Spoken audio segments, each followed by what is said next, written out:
one coming out. Yeah. I've never been a big Avatar.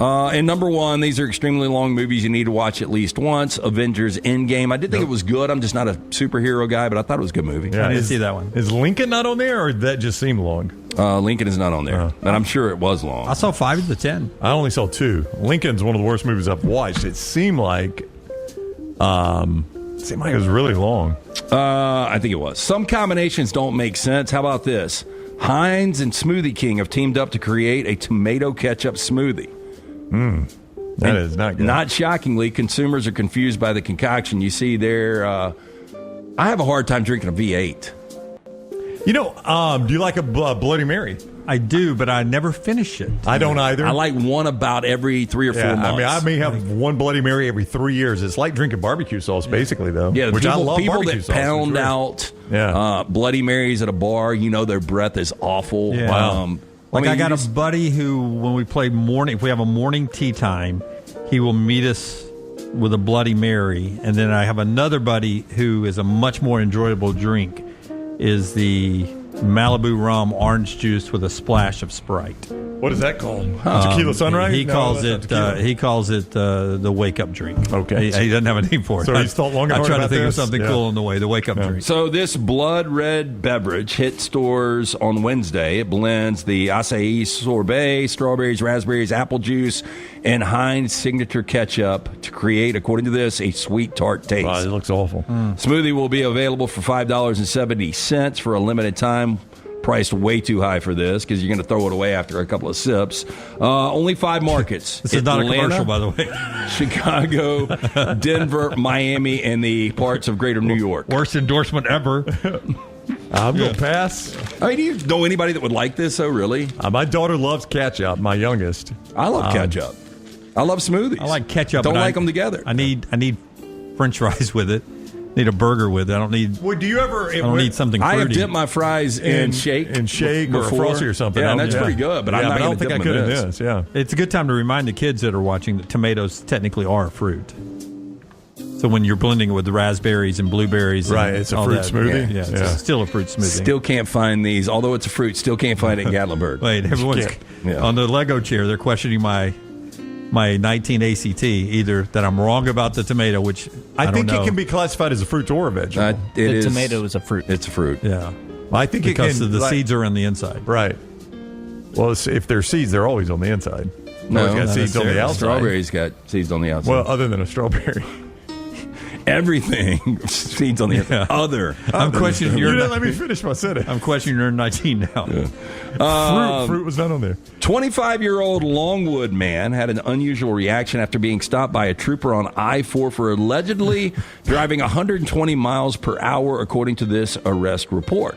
Now, around 2:20 a.m. Wednesday, Logan Mills was clocked driving a blue Honda Civic at 116. How do you get a Honda Civic on 116? Yeah, I thought you were going to say it was like a Beamer or something like that. But now, during the traffic stop, officials said Mills told the trooper he thought he was racing him. Mills allegedly reached a top speed I wasn't going to lose. of 120 miles per hour, according to troopers, violating Florida's new super speeder law. I didn't know they had this. It makes any excess of the speed limit by 50 miles per hour or more an arrestable offense.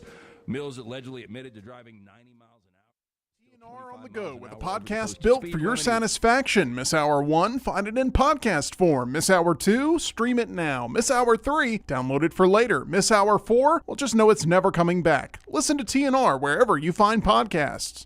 Just because you've quit going to the gym, it doesn't mean that you have to quit gym altogether. Dunaway, that is. With our Next Round podcasts open 24/7, 365, you can access gym anytime you'd like. While you may have done away with your treadmill routine, our version of Dunaway is standing by ready to get you back to your absolute best. Find all that lovely Jimmy D-led content on Spotify, Apple Podcasts, Google Podcasts, and in the podcast section of nextroundlive.com. This message is sponsored by Jimmy Crypto Inc. and Jimmy Crypto for President. When you crave activity like we do, you belong in the Roback family. Get the best golf wear, hoodies, and activewear for men and women at Roback.com. Use promo code TNR20 to get 20% off your order. That's Roback.com, promo code TNR20.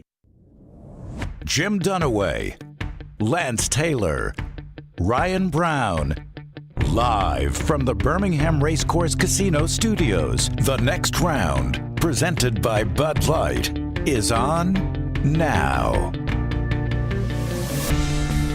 Live now on our Tuesday show, reacting to the AP poll. That's what everybody did yesterday as our show was wrapping up. We had a good hour of that. We'll jump back into that. Some pretty cool trends in coaching. I'm wrong about something according to my Alabama fans on social media, so I will go back and correct that. Taylor Swift's got a new album coming out, announced it on her Fake Boyfriend's podcast. They'll be engaged before you know it. Kids on the way, but whatever. We'll get to that. Kids on the way. We'll get to that coming up. The kid. But we'll start with the big news, and that's Ty Simpson being named the starting quarterback in Tuscaloosa, according to multiple reports. He was told yesterday morning. The teammates were told about it. So on the shock level, it's not very high. Shocked, but an important box being checked on the way to the opener against Florida State, and it does sort of set up a little pecking order here. Yeah, word had it that Kalen DeBoer was listening to the show yesterday, and he heard that it was unsettling that a starter hasn't been named. I'm kidding about that. This is not surprising at all. Look, year 4 on campus for Ty Simpson. You don't see a lot of kids that hang around. Most of these guys move onward where they can play immediately. So you got to give him a lot of credit. He's been patient. He knows this system in year 2 now, and even some more wrinkles with Ryan Grubb. I mean, look, this is inevitable. I guess it's good for the team to announce it now. I don't know. Well, I mean, and I guess they'll announce it. Technically, Alabama still hasn't announced it. Right. Do they have a media availability coming up? I don't know if DeBoer or Grubb talks again soon. What do you think the top story on ESPN.com is right now? College football page or just ESPN.com? Just ESPN.com. I would say Asia dropped another 30-20 night in the WNBA. Here it is. Top headline, sources. Alabama names Simpson starting quarterback. Right below that, Gruden wins key, Nevada ruling, and NFL emails. That is big, by the way. Gruden's about to get paid by the NFL. Big time. Oh, yeah. To answer your question, Ryan Grubb and players are available later this morning. Okay, so Grubb will get popped with it, obviously. Now, I think Grubb probably lets the head coach do this, although I don't know, Kalen DeBoer. I mean, Ryan Grubb was the first guy that said if the season started today, Ty Simpson would be our quarterback, and he said that in April. So Ryan Grubb has talked about this before. We'll see if he waits and lets Kalen DeBoer do that. If you say that's Coach DeBoer's call, I'm not here to name a quarterback, I'm here to answer your questions. That's at 11:45. Yeah, so we'll know after the show then. Y'all just ignore the top of those emails that say not for public. Come on, everybody will know by then. Yeah. Don't tell them where it is, Scott. Yeah, I didn't give the address out. Don't tell them it's in the Mal Moore building in Tuscaloosa. That's you. It is open to the public today, right? It is not. Coach Grubb. It is not open to the public. But like we said yesterday, okay, all you had to do was put puzzle pieces together. Ryan Grubb in the spring said if the season started today, Ty Simpson's our starter. Kalen DeBoer in July on this very show said if the season started today, Ty Simpson's our starter. Kalen DeBoer, after the first scrimmage, said, man, our quarterbacks have played very, very well. We really want to have a starter named after scrimmage number 2. We'll be able to do that. I think we've only had 3 interceptions all fall camp. Like, put those pieces together and tell me how it wasn't going to be Ty Simpson, right? When your offensive coordinator and your head coach have both said if the season started today, he'd be the guy. And then your head coach was like, boy, fall camp, these quarterbacks have played tremendous. Nobody's hardly thrown an interception. We couldn't ask for more from your quarterback. So what would Ty Simpson have done to lose the job? Austin Mack and Keelan Russell would have had to been Tom Brady level to win the job. Yeah. I would say that the most common reaction now by people like me, and apparently according to Alabama fans, I'm wrong about this, and I trust them. They know more about the team than I do 98% of the time. I've always wanted a Keelan Russell package because of the transfer portal. I don't know how to handle the transfer portal. Like, how do I keep my quarterback room happy? Like, Ty Simpson is, you said it, he's been there a long time. He's the unicorn. He is. He's the unicorn now. Like, Keelan Russell's the guy that I would love to see one day be the quarterback at Alabama. I mean, put it this way: if he doesn't play, if Russell's not your starter next year, he's gone. Yeah, well, you say that. Ty Simpson's got eligibility. We may right? have said that about Ty Simpson at some point if we thought he was Keelan Russell. I'm just playing percentages. Yeah, I mean 9 out of 10. Yeah, percentages.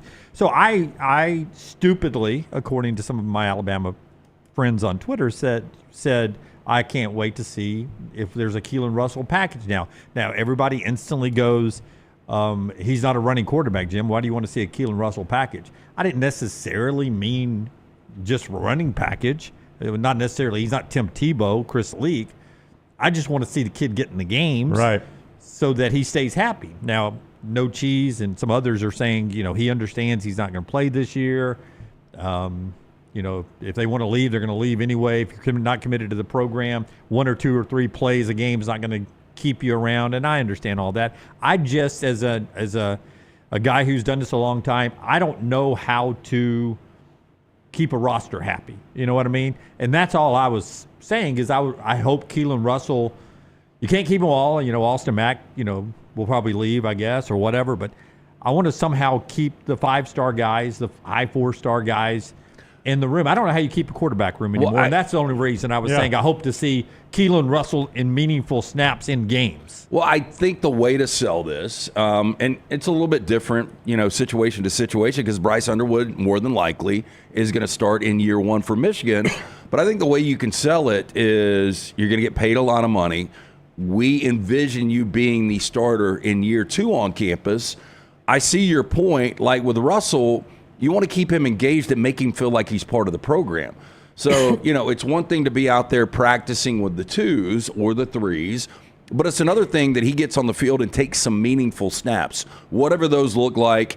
And, from what I've heard, that he's going to be really difficult to keep off the field. So I think you will see him in certain packages. Pritch Law in the chat room, and I disagree with this, says this is what NIL has done to football. Actually, NIL is the reason you might keep Keelan Russells of the world. Right. That's the reason you might keep them, is that you can keep them happy. Transfer portal has created this, obviously, the open transfer portal. I do wonder, and this won't help with Keelan Russell because that decision will have to be made next year. I do wonder if moving forward, Arch Manning can help this a little bit. Like if Arch does, in fact, do what Archie is saying and plays at Texas 2 years and is still the number 1 overall draft pick and is a very, very happy person doing that, does that help other schools sell? Like, just look what Arch did. I know you want to play right away. So did Arch. But you know what? He sat at Texas. Yeah, but if I'm the he uncle. He waited his time. I know. It's always the uncle. You can tell me that about Arch, but Arch's family had a ton of money, and they had a system that was set up, and it worked out for them. They're the anomaly. My kid wants to play now, and he wants to get paid now. Which gets me to the NFL faster, which gets me to that second contract faster, which gets me to that third contract faster. And then eventually I'm dating Taylor Swift. Can I get up with a kid? The one thing that could help this a lot, it could help. It's not going to fix it, okay? By no means is this going to fix it. But the one thing that could help this a lot, and I don't even know the process by which this would happen, if it's legal, if it got challenged in a court, I don't know. But one thing that would help it a little bit is if college football only used NFLPA-approved agents. Because if he's an NFLPA-approved agent, he is far more likely to be patient with a kid sitting in college. So for those of you that don't know how this works. By the way, I think it's a really good idea. Oh, I think it's a fantastic idea. I just don't know the legalities behind it. I don't know who enforces that. I don't know how all of that would work. Well, but I would tell you the NCAA is trying to avoid lawsuits. That's right. And when you tell me I can't have a certain agent, right. It seems like that's an easy lawsuit for me. Well, and people can represent themselves, so it does get difficult. Yeah. But what does the NFLPA stand for? This is how you do it. The NFLPA is the NFL Players Association. So it's the agreed upon collective bargaining group that has said these are the only agents you can use. Right. So one day when players do that, that would be the path to doing it because the players have agreed in the NFL we can only use these agents. Back to my confusion on Keelan Russell, or mistake on my part, everyone pointing out Ty Simpson, a much more running quarterback than Keelan Russell is. And I mean, he was the, second or third dual threat coming out in 2022? Yeah. So he's got better wheels. And I'm just looking to keep people happy. I'm not losing my voice. I'm drowning over here. Went down the wrong I pipe. hate that feeling. You want us to do a commercial? Set us up, me and Lance. CPAP Plus All first, and then our friends at Alexander Shannara. Gotcha. Sleep Home Alabama. That is the website you need to go to right now. Hey, look, if you're waking up in the middle of the night, you're trying to catch your breath like Dunaway right now, it might be time to at least entertain a CPAP machine. A lot of people don't want to do the testing because they don't want to go to the lab. They don't want to deal with insurance. Guess what?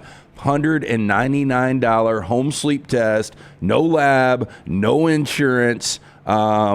Just easy to wear fingertip devices, clinically validated that connect you to your smartphone, complete with a physician's interpretation for your results. In-lab tests cost over $1,000, and with deductibles, you're more than likely to have to pay out of pocket anyway.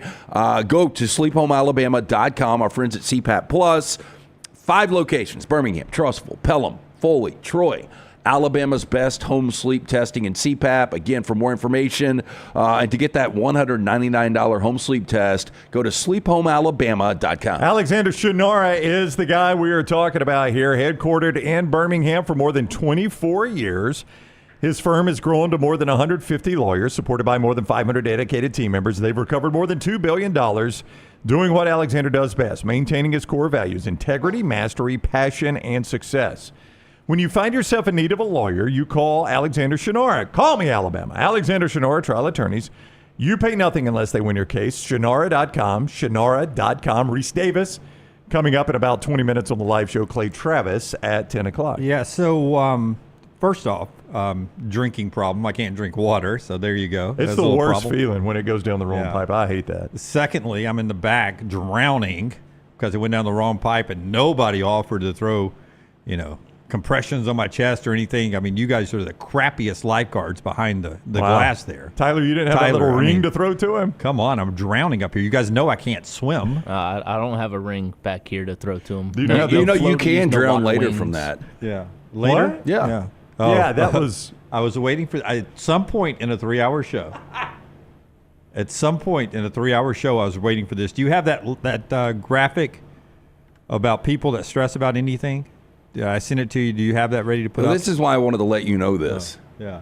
Yeah. No. I sent Forrester graphic. He doesn't have it, but I'll just read it to you. I sent him a great Maxwell House commercial from like the late 50s, early 60s. He's like, we can't roll the dice on this one. I never hit send, Forrester. Yeah, I was going to say, I don't have that. It's sitting here in queue. I never hit send. Oh, man. I was wondering why you didn't talk crap to me about it. Study found people who stress about everything are smarter than everyone else. Oh, look at that. Because their mind always working is thinking about every worst case scenario. Yeah. So are you smarter than everyone else? In my head, yes, LT. And now I'm stressed out that somehow you guys hate me for being smarter than you. It's a vicious circle. Okay. Away from the Alabama quarterback situation, we'll talk to Rece Davis about that and all that. But there's another SEC quarterback that's got some issues, and Forrester and I were talking about it before the show. We weren't going to bring it up because we didn't know if there was any validity to it, but there is validity to it. Whoa. Pete Thamel reporting Oklahoma officials are aware of John Mateer's Venmo activity that surfaced online last night that twice referenced sports gambling and includes a reference to a specific game. Mateer has consistently denied to Oklahoma officials about ever being involved with gambling, per source. That from Pete Thamel this morning, retweeted by ESPN College Football as well. If you missed it last night on social media, there were a couple of screen grabs and then a screen video of people scrolling through the Venmo of what appeared to be John Mateer's Venmo. Now, I told Forrester we're not going to do the story on the air today because I feel like you could set up a profile to look like anybody's Venmo. Here we go. But now that Pete Thamel's involved. Ultra Sports Gambling FIFA World Cup. John Mateer paid Richard sports gambling UCLA versus USC. This is ridiculous. You know how many of these gambling pools I do and I never reference gambling? I know. I play in a friendly poker game. I don't think it's against Alabama law because all the money goes right back out to the people that are playing. I think the only way you break laws in Alabama is if you hold part of the pot. You know what I mean? I don't. So basically, if the house keeps a cut, that's yeah. I think that's where it so gets as long illegal. as all the money gambled is paid out, it hasn't broken the law. Is what you're saying. If 5 guys are together in my house playing poker and we all kick in $30, I don't think that's illegal. As long as the house isn't keeping. I don't know. Like those square pools, are those not illegal? And I don't think man, the house keeps anything. Dunaway's right. They do it in every convenience store in a small town. I don't know how that works. What I've never understood is how everybody's Venmo is public. That's right. It doesn't have to be. I know. Mine's private. I know. Brown makes a good point that a lot of people, because it is public until you go and check the private box. That's right. I think some people don't know. I think that it's almost like social media. Arches is better than John Mateer's, by the way. Yeah, I do not. I don't know if you've seen Arch Manning's. I have not, but the Mateer. Scott, if you can pull it. The Mateer thing is pretty significant here, LT, as we stick to this right here, because this is a guy that is Oklahoma contending for something or being on the scrap heap. Brent Venables being fired if something happens to Mateer and he doesn't play, this Oklahoma team is hot trash. Well, yeah, look, I mean, this could be a bigger story. I just don't understand. What I would even question is how bad is Mateer's decision-making if you were putting sports betting on there? Yeah. How would you not know? Why do you say listed as sports gambling? Yeah. That's why I thought it was fake. I do too. Because in my little poker game with friends, when I pay my $30, if I do it by Venmo, I put like a present or a cup of coffee or a slice of pizza. Yeah, I do too. I never say poker. Well, like you could put, and we could read into this if there was just a football and it said USC, UCLA, then some people might speculate, man, this guy might have gambled on the victory bell. But to put sports gambling associated with it, it's almost like he's joking. That's what made it look so fake. When I went and looked at it, I was unaware of it until Scott and Jim brought it up to me. I went and found it, and I'm like, I'm glad we're not touching this because this looks fake. Who put sports gambling in there? Yeah. Like Lance said, if you just put UCLA, USC, that's one thing. But if you put sports gambling, that just seems like you're trying to get John Mateer in trouble at that point, right? And by the way, Richard Roten on blast today because he looks like a bookie. I don't know who he is. Richard keeps getting money, but Richard looks like a bookie, doesn't he? But for the school really, he does. Yeah, he's probably the one that's like, oh, crap. Allegedly, I mean, he's getting the money. So dude's asleep in Pullman. He doesn't even know the story's broken yet. But the World Cup transaction, it says ultra sports gambling. Yeah, that's right. What's the that is did next he put level. More money down, or is next level? Is it a secret league? Yeah, but I guess Richard, I don't know who Richard is, but Richard could be just his friend. So is it illegal at that point if it's just me and my buddy betting back and forth? Is that illegal? If you're betting on college football, it is. If it's just me and you, Brown? I think if I'm the quarterback then you get into... If I'm the quarterback for the Tide, and you're the quarterback of Jack State, and you and I are just gambling back and forth? You get into what is taxable, too. Like if Richard Roten is getting all of these Venmos from John Mateer, and it's 75% going out instead of coming in, is he supposed to pay taxes on this stuff? You can't even bet legally on the sport you're playing in, Jim. Hey, are the amounts on there? I thought the amounts, like when I pull my Venmo, I can see the community normally has the amount on there. There are no amounts in that one. Now, actually, I think NCAA players cannot gamble on any collegiate athlete. No, they cannot. They can gamble on pro sports. I don't think they can legally. Gamble. I don't know if they can gamble on pro sports. I thought they could, Lance. Well, I guess you've got to be 21 plus, maybe. No, I'm saying legally gamble. It's got to be a legal gamble, but I think they can gamble on pro sports. I could be wrong about that too, but I know they can't gamble on NCAA sports, and this looked like a complete fake. But it did. If Thamel has got a statement from Oklahoma that they're looking into Follow up, Pete Thamel. Oklahoma officials are looking into the situation after finding out about it last night and plan to be proactive and exhaust every avenue. From Pete Thamel today. I tell you, but more than Brett Roten or whoever the potential Richard Roten, whoever the potential bookie is, I tell you who probably didn't sleep last night was Brent Venables. I mean, this could be the difference in him losing a job and keeping a job. Well, and you've already paid this kid, $2 million? At least that's the number on the surface. Yeah, so people are talking about this in the chat. Venmo, I don't use Venmo, but if I remember when I did use it, the default setting is public, right? Yeah, Yes. The default setting is public, and I just pulled up my Venmo app to double check, and if it's not a payment that you're involved in, it doesn't show you the amount. Oh, okay. So the default setting is public, so you have to go change it to private. But I think a lot of people do not realize these are public. Venmo is convenient. I am blown away with the amount of bookmakers that take Venmo, though. Because there's a paper trail? trail? I know we're a lazy society because there's paper trail. Yeah, I think Venmo announced either last year or year before that they would monitor how much hit your account. Well, mine's been shut down before. Oh, okay. Yeah, and I haven't booked in 25 years. No, because when we were doing the Super Bowl pool, there was so much money coming back and forth quickly. Yeah. It was 200 going there, 200 coming here, back and forth. They shut it down. Suspicious activity is what they called it. But I think there's probably something to this too. If John Mateer is sending money over state lines, then it becomes a felony because then you get into wire fraud. I'm being serious. I know. That's a lot of dots. That may have been his offensive lineman. I don't know the Washington State offensive lineman. That could have been his left guard. Well, no, it's a roommate. A lot of people in the chat are saying roommate at Washington State, not a bookie. There you go. So this would be two buddies.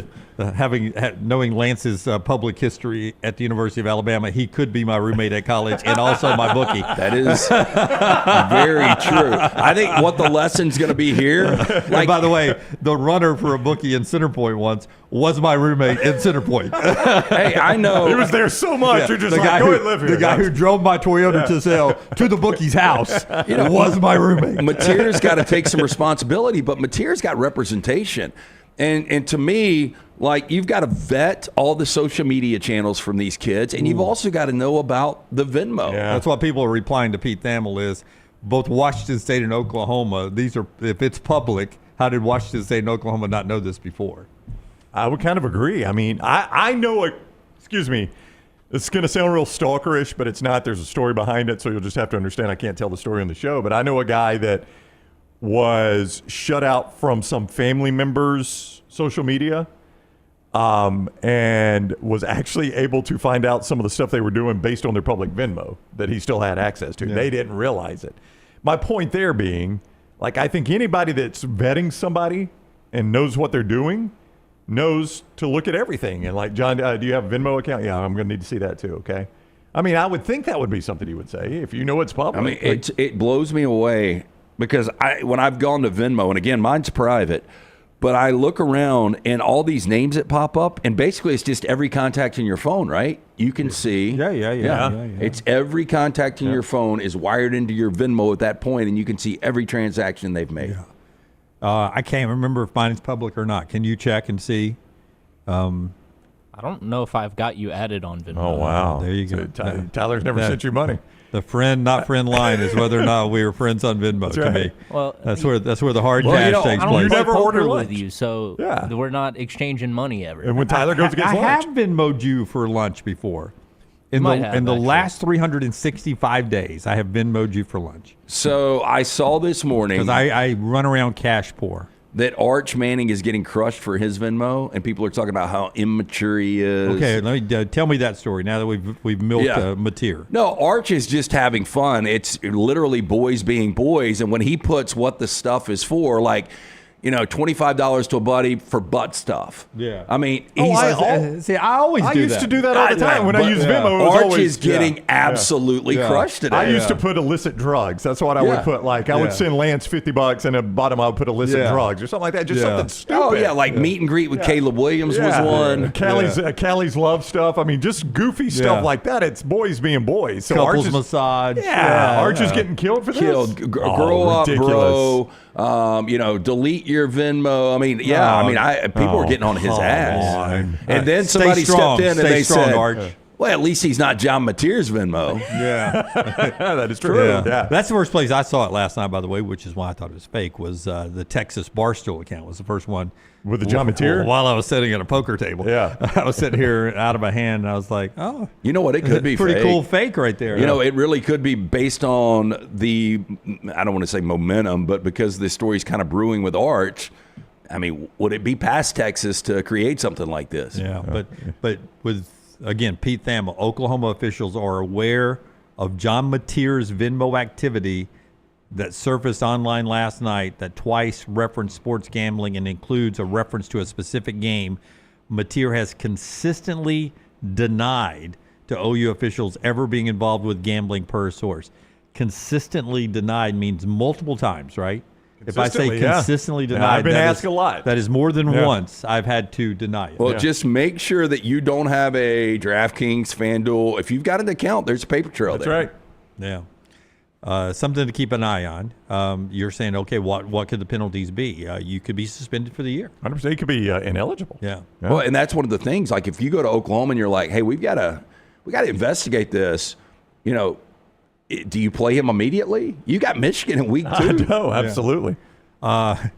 Andy Staples reporting that the funniest part of the Mateer Venmo thing now being public is that Oklahoma fans are Venmoing Mateer money, and other folks are requesting money from Mateer. No, that's what so he's getting hit up just left and right. I saw Arch. It was like 5, 20, 25, and he's just declining all of them.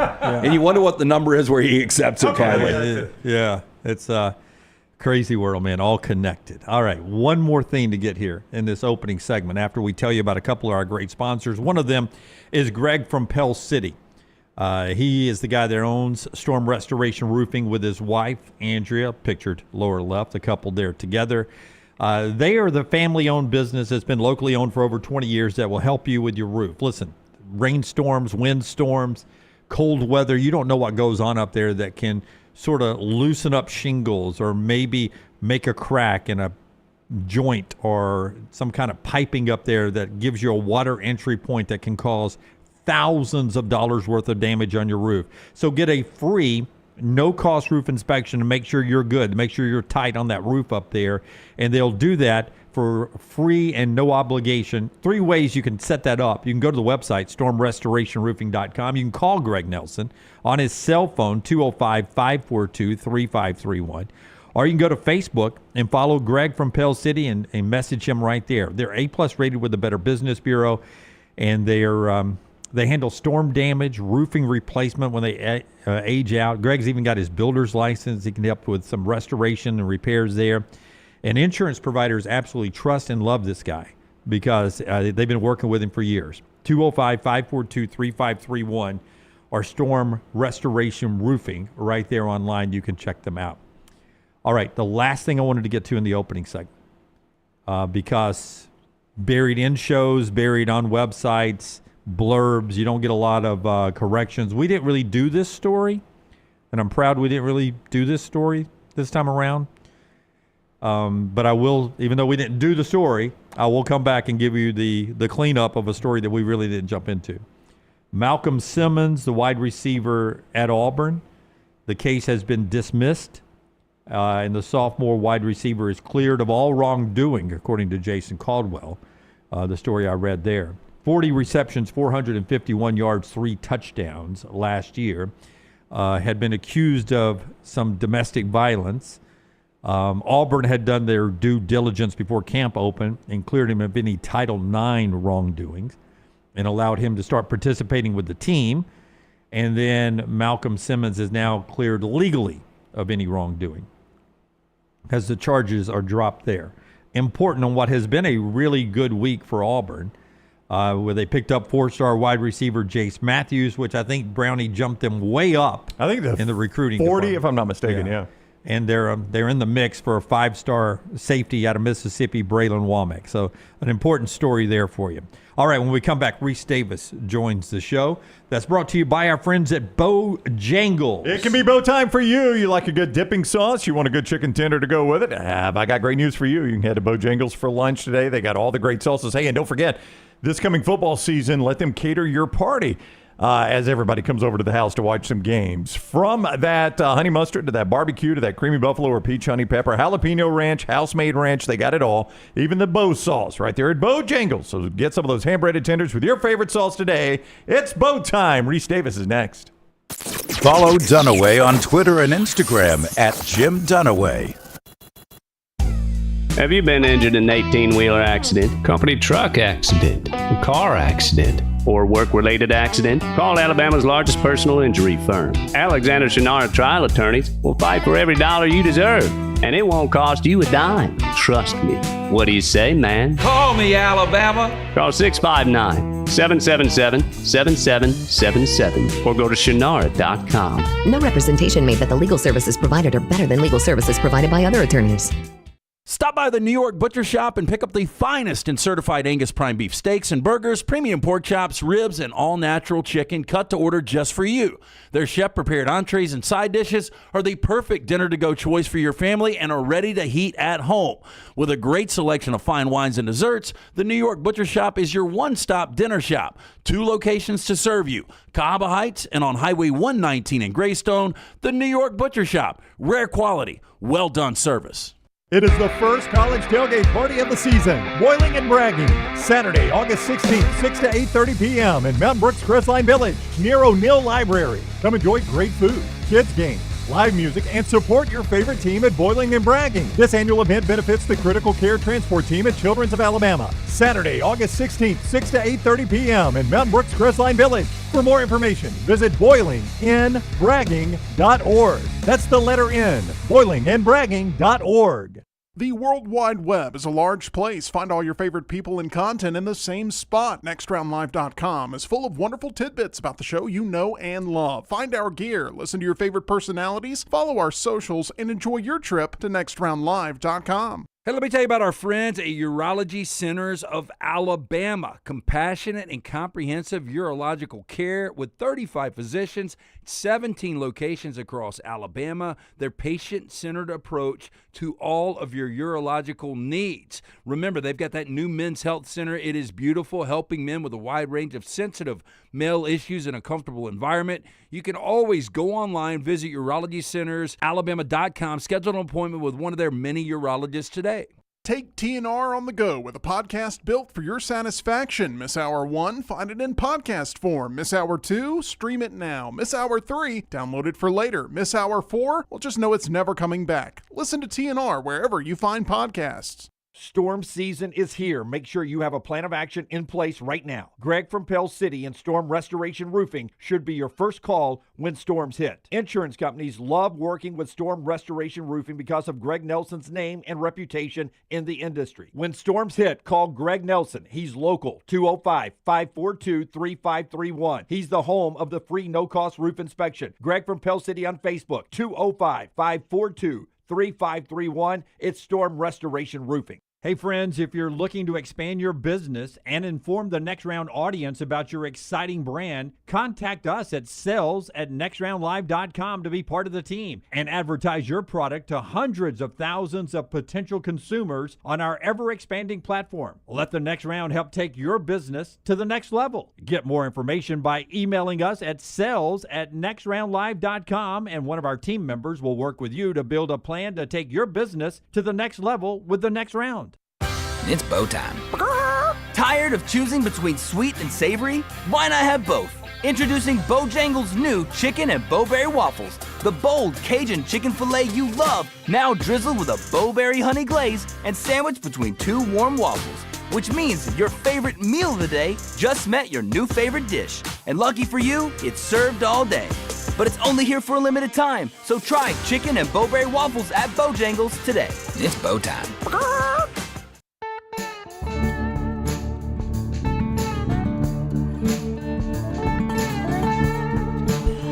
I just tried to send Rece Davis a small amount for appearing on our show today on Venmo.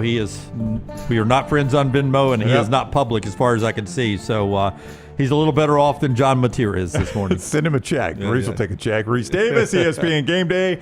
They're fueling that bird. He's about to jump on it and fly to Ireland. His summer is just about over. What is up, Rece? How are you? Oh, I'm not going to Ireland this year, man. I went last year, not going this year. Fueling that bird. In a couple of weeks, they're going to fly to Columbus, Ohio. Way to go to Columbus, Ohio. So be there in a couple of weeks. Do have an in-studio show for week 0 prior to the game in Ireland. Farmageddon in Ireland, Iowa State and Kansas State. So looking forward to getting it started, but no point in wishing away the time we have either, right? I know Columbus is going to be really emotional for you guys. Is there one game day experience that was your favorite for one reason or another?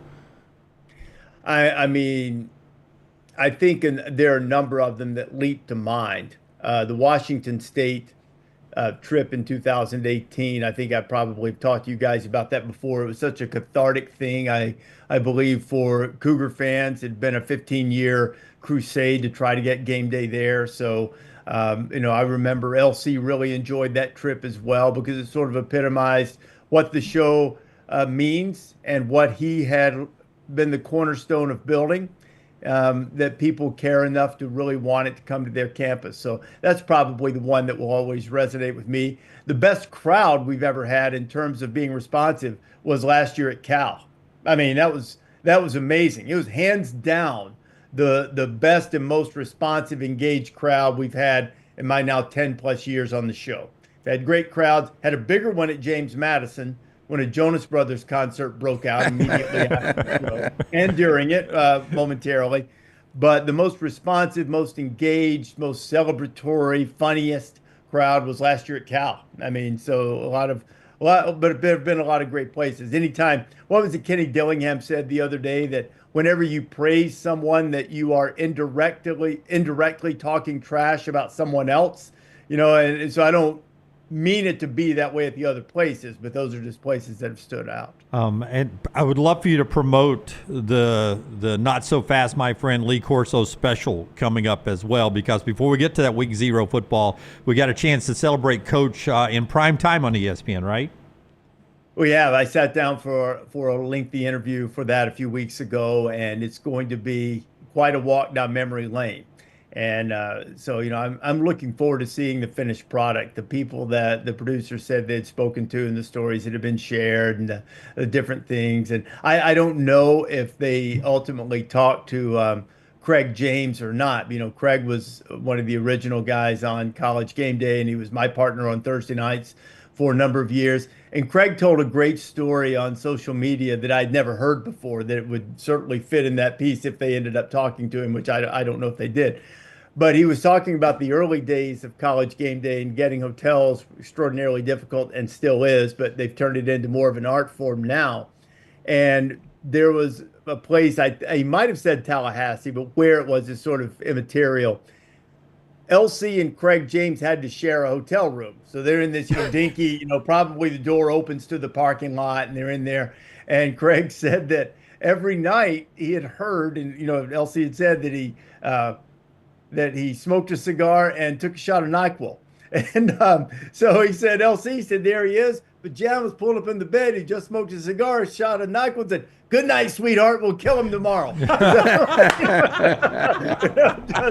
So, I mean, he's the best, man. And I think the walk down memory lane and celebrating his tremendous career, because no one has had a greater impact on the popularity of college football on television, and specifically College Game Day and what it has become, than Lee Corso. And I know people would have loved the sport no matter what, so I'm not suggesting that. But the idea of college football being a morning to midnight television experience is something that was driven largely, and maybe a better way to put it, the thread that pulled it all together was largely Lee Corso. And he did remarkable things in television. He was a great coach, won at levels, at places where it's difficult to win, and places where they hadn't really won at that level before. And the most impactful thing he did was the relationships he built with players. And we've been able to experience that, those of us who have worked with him, the relationships that he has built with all of us. Rece Davis is with us on the Alexander Shinara Trial Attorneys Hotline. I know this sounds cheesy to some. I don't really care. But that anticipation in the 15 minutes, 10 minutes y'all are doing the picks, because I know kickoff is almost here. The anticipation I get on a Saturday is just, I don't know that I have it most any other time, Rece. And one thing I love about it is that I know you guys, and specifically Coach Corso, since we're talking about him, love college football every bit as much as I do. Like, you guys have that same anticipation. Now, yours is a little different because you're trying to keep this thing on the tracks, but you've got that anticipation knowing kickoff is coming up. So I'm watching guys, specifically Coach Corso, that love this sport every bit as much as I do as a fan. It's the secret sauce. Yeah. It's what has made this show work. It's why it's very difficult to duplicate this show, because you have some of the greatest faces and people who have accomplished things in the game on that set, and yet they have the same energy and passion that the fans have for it. The thing that's a little bit different, and everybody cares about their school. If they didn't care about the school, the team they played for, I would wonder why they did this. But the thing that's a little bit different is that, Kirk doesn't just care about Ohio State. He cares about college football. Pat doesn't just care about West Virginia, loves college football. Same with Desmond in Michigan. And certainly everyone knows where Nick stands on that. And LC was the same way and is the same way. So I've always felt like that you couldn't really officially have a kickoff until LC's put on the mascot head. And, occasionally you will have the game that kicks off. I know Air Force has done this a few times. For whatever reason, it sticks in my mind. It was them that they've had a kickoff at like 11:30 Eastern time before LC's put on a headgear. And I'm wondering if those results are official. Because the thing it hasn't, we haven't signaled the ball ready to play yet, Air Force. I mean, wait till the headgear goes on, then the ball is ready to be teed up and ready to play. So that's something that is certainly going to be different once we get to week 2, because it's been such a cornerstone and staple of the entire college football Saturday. But I had a conversation with Lee in Atlanta when we were doing some of the Home Depot obligations over the summer. And I told him, I said, man, even when you're not there, your fingerprints, your influence, what you've built, I said, as long as that show is on television, Lee Corso is going to be a foundational part and a part that can't be escaped and shouldn't be escaped for what that show has become on television. You mentioned Nick in year 2 with Nick Saban on set, about to start up for you guys. You obviously knew him before, but it's different when you work with someone. What was year 1, the experience like, and what is something you learned about Coach maybe you didn't know before? It was fantastic. I thought that he would be great. I didn't know he would be extraordinary immediately. He's the best communicator in any setting, television, boardroom, in front of the team, you name it. Giving a speech, he just has a way of communicating that resonates with people. The thing I think I learned about him was, and I knew he had a tremendous sense of humor. What I learned was his willingness to use it. What I also learned was his willingness, I won't even say willingness, his eagerness to use it at your expense if he gets the opportunity, which is great fun. But he can also take it. He likes it when you dig back at him. And he's such an integral part of this show immediately, cares very much about it, wants to get better. And if he can get better, more power to him, because he was sensational last year. And I just look forward to continuing to work with him this year. He had choice words about my mental capacity. One time we were talking about my golf game, and I won't repeat it on the air, but he was, in a very joking way, very upfront about how weak I am mentally. Rece Davis is with us, the guy who transitioned from Fowler to Rece Davis very smoothly as the host of College Game Day. You're great at play-by-play. Was this a dream for you, though, when you were watching the early days of Game Day? Did you think to yourself, man, I'd love to be the host of Game Day someday? You know what, Jim, I probably should say yes, but I'm going to tell the truth and say not really. It's not that I, didn't want to, but I didn't set that as a singular goal. I don't know, at least for me, if I could really do that in my career. What I wanted when the time came for that particular contract negotiation, when I moved in the role of hosting Game Day, is I wanted the most prominent place that made sense in college football, wherever that was, whatever that meant, whether that was, a bigger play-by-play role, or it turned out to be Game Day, which for me is probably the best job in television.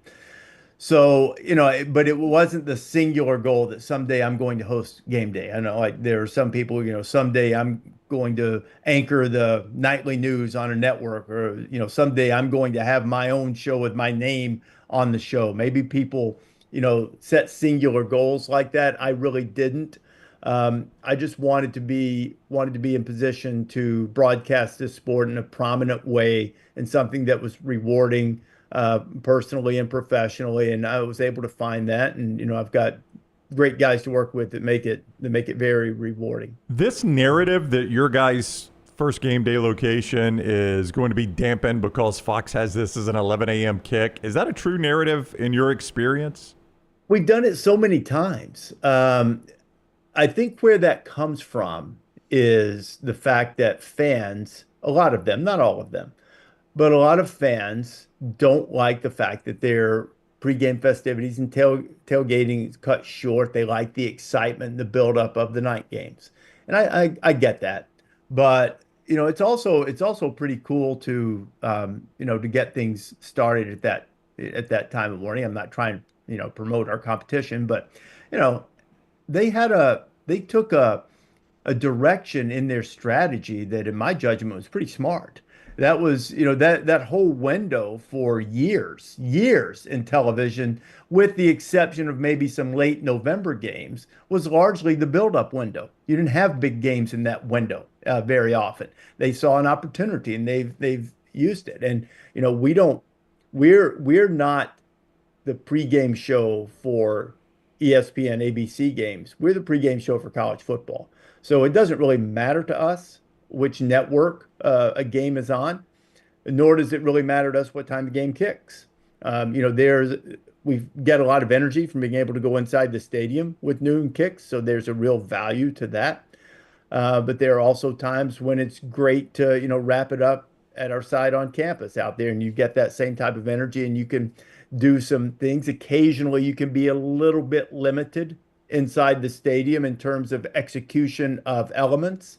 So, there's a give and take with all of it. But, this particular one, I think, is going to be special because of some of the things that we have cooked up so that everybody is sure to get the full Lee Corso experience for his final headgear pick. AP poll released yesterday. Is there a team we're sleeping on, maybe even specifically in the SEC? I don't know. You have to sort of define sleeping, I guess. You guys made reference to it earlier. I don't know exactly what's going on. Give us an Arizona State, unranked last year. They finished 7th in the poll. Give us one of those. Well, I don't know. I mean, it would probably be somebody from the Big 12, even though I think Arizona State has some staying power. It would be someone, from the Big 12 because those teams are so tightly pulled together almost every year. It's determined by your outcomes in one-score games. In the regular season last year, Arizona State was 6-1 in one-score games. Kansas was terrible in one-score games early and then ended up beating 3 of the 4 teams down the stretch that tied for the conference championship and beat a couple of them fairly soundly. And Kansas was bad in one-score games early.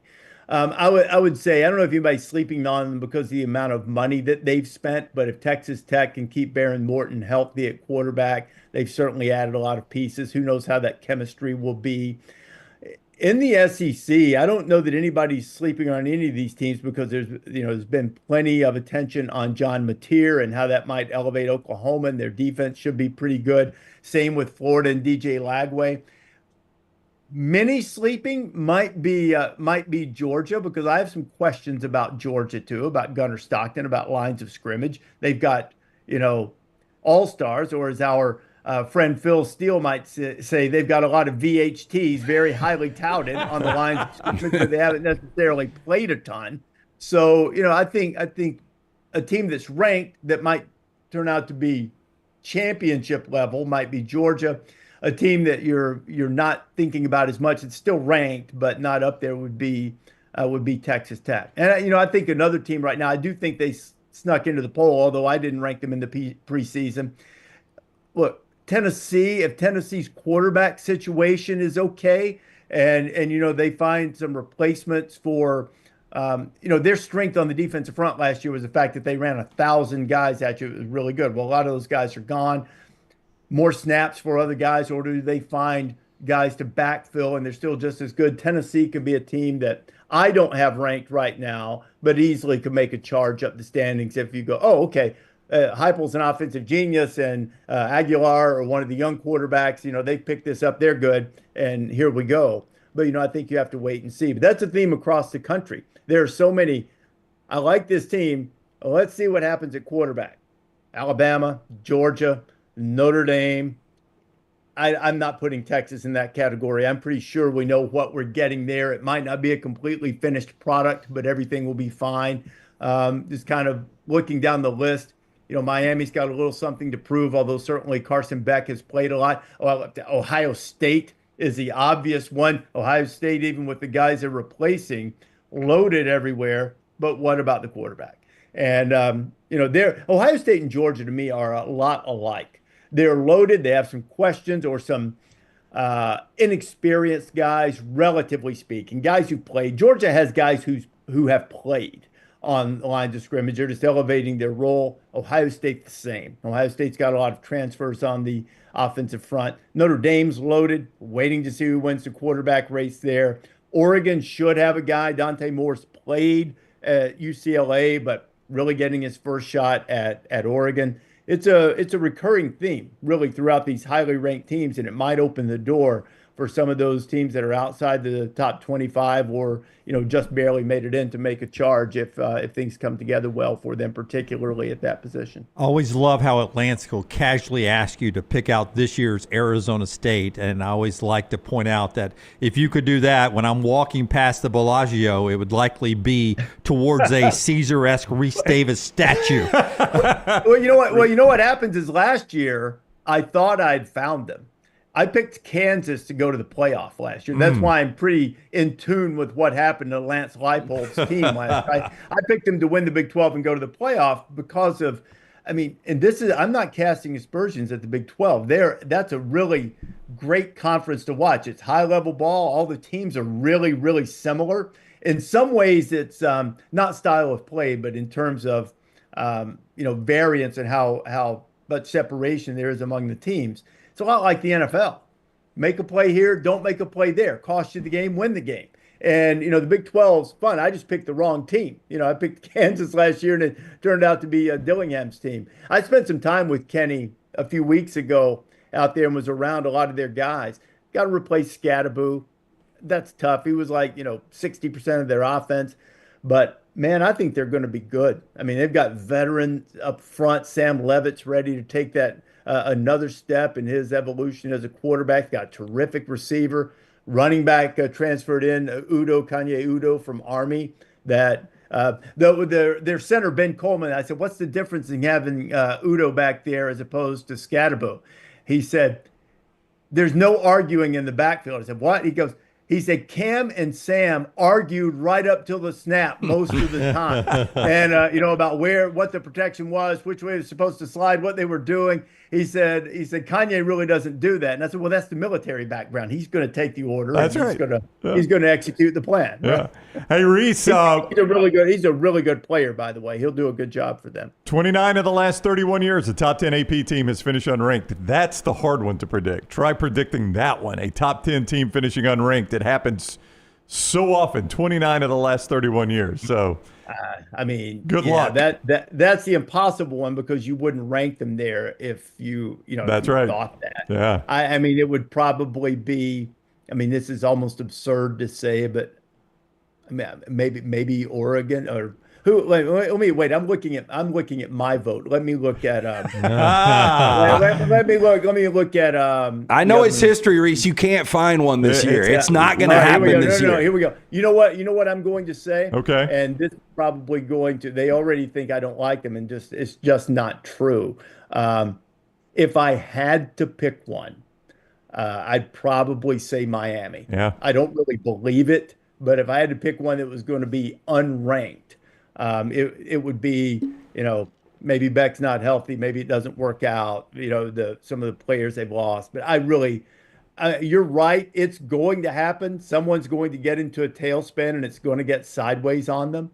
But all the way to unranked is really hard to see. Even, even for Notre Dame, if Notre Dame doesn't figure out the quarterback situation, it just feels like they're too good everywhere else to fall all the way out. Even with a pretty significant schedule that they play. They're at Miami, they've got A&M, they're at Arkansas, play Boise State.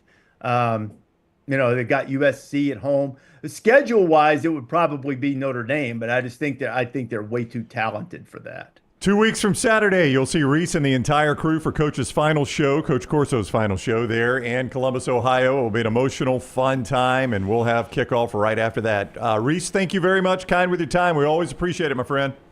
All right. Good to see you guys. All right, buddy. You too. Take care. Rece Davis with us on the Alexander Shinara Trial Attorneys Hotline. And the show brought to you by a couple of our great sponsors. One of them, the great folks at Odie's.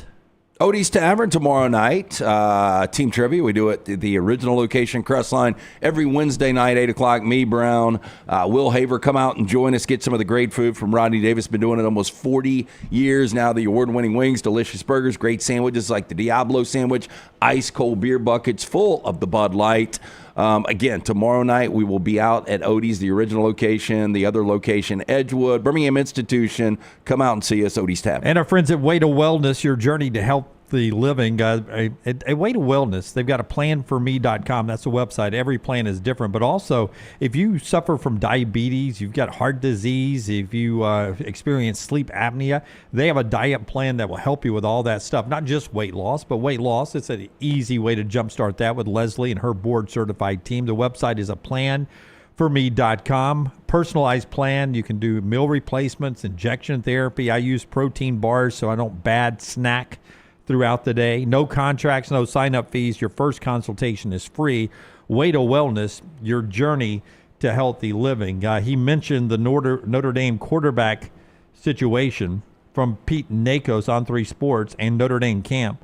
According to sources for Pete Nakos, C.J. Carr and Kenny Minchie are neck and neck. No clear leader right now in the quarterback race. So Rece's thought there was the roster is good enough around them that they wouldn't be the one that would drop out of the top 25, but there's a big gap from dropping out of the top 25 and not being a playoff team. And it feels like when you open at Miami and some of the other teams that they play on their schedule, Lance, if they don't get this thing right pretty early, they're pushing a rock uphill. Yeah, I find it hard to believe with this roster that he has assembled, because Marcus Freeman has done an incredible job of bringing in talent, high-level talent, keeping them there. I think they're playing with a ton of confidence. Quarterback position and this schedule are question marks. But I want to go back to the one team that we agreed on as well falling out of the top 10 in Miami. If Mario Cristobal finished unranked, I think he gets fired. He might. I can see that. I don't know the buyout. I don't know the buyout either, and it's probably large because they really wanted him. But that's that first game, Notre Dame at Miami. And when you read a story like that, Jim, that makes this game even more interesting. And then Notre Dame still got Texas A&M and at Arkansas in the first month. But to Cristobal, year 4, 5-7. Yep. 7-6, 10-3. And then if you were to have a 7-5 under there.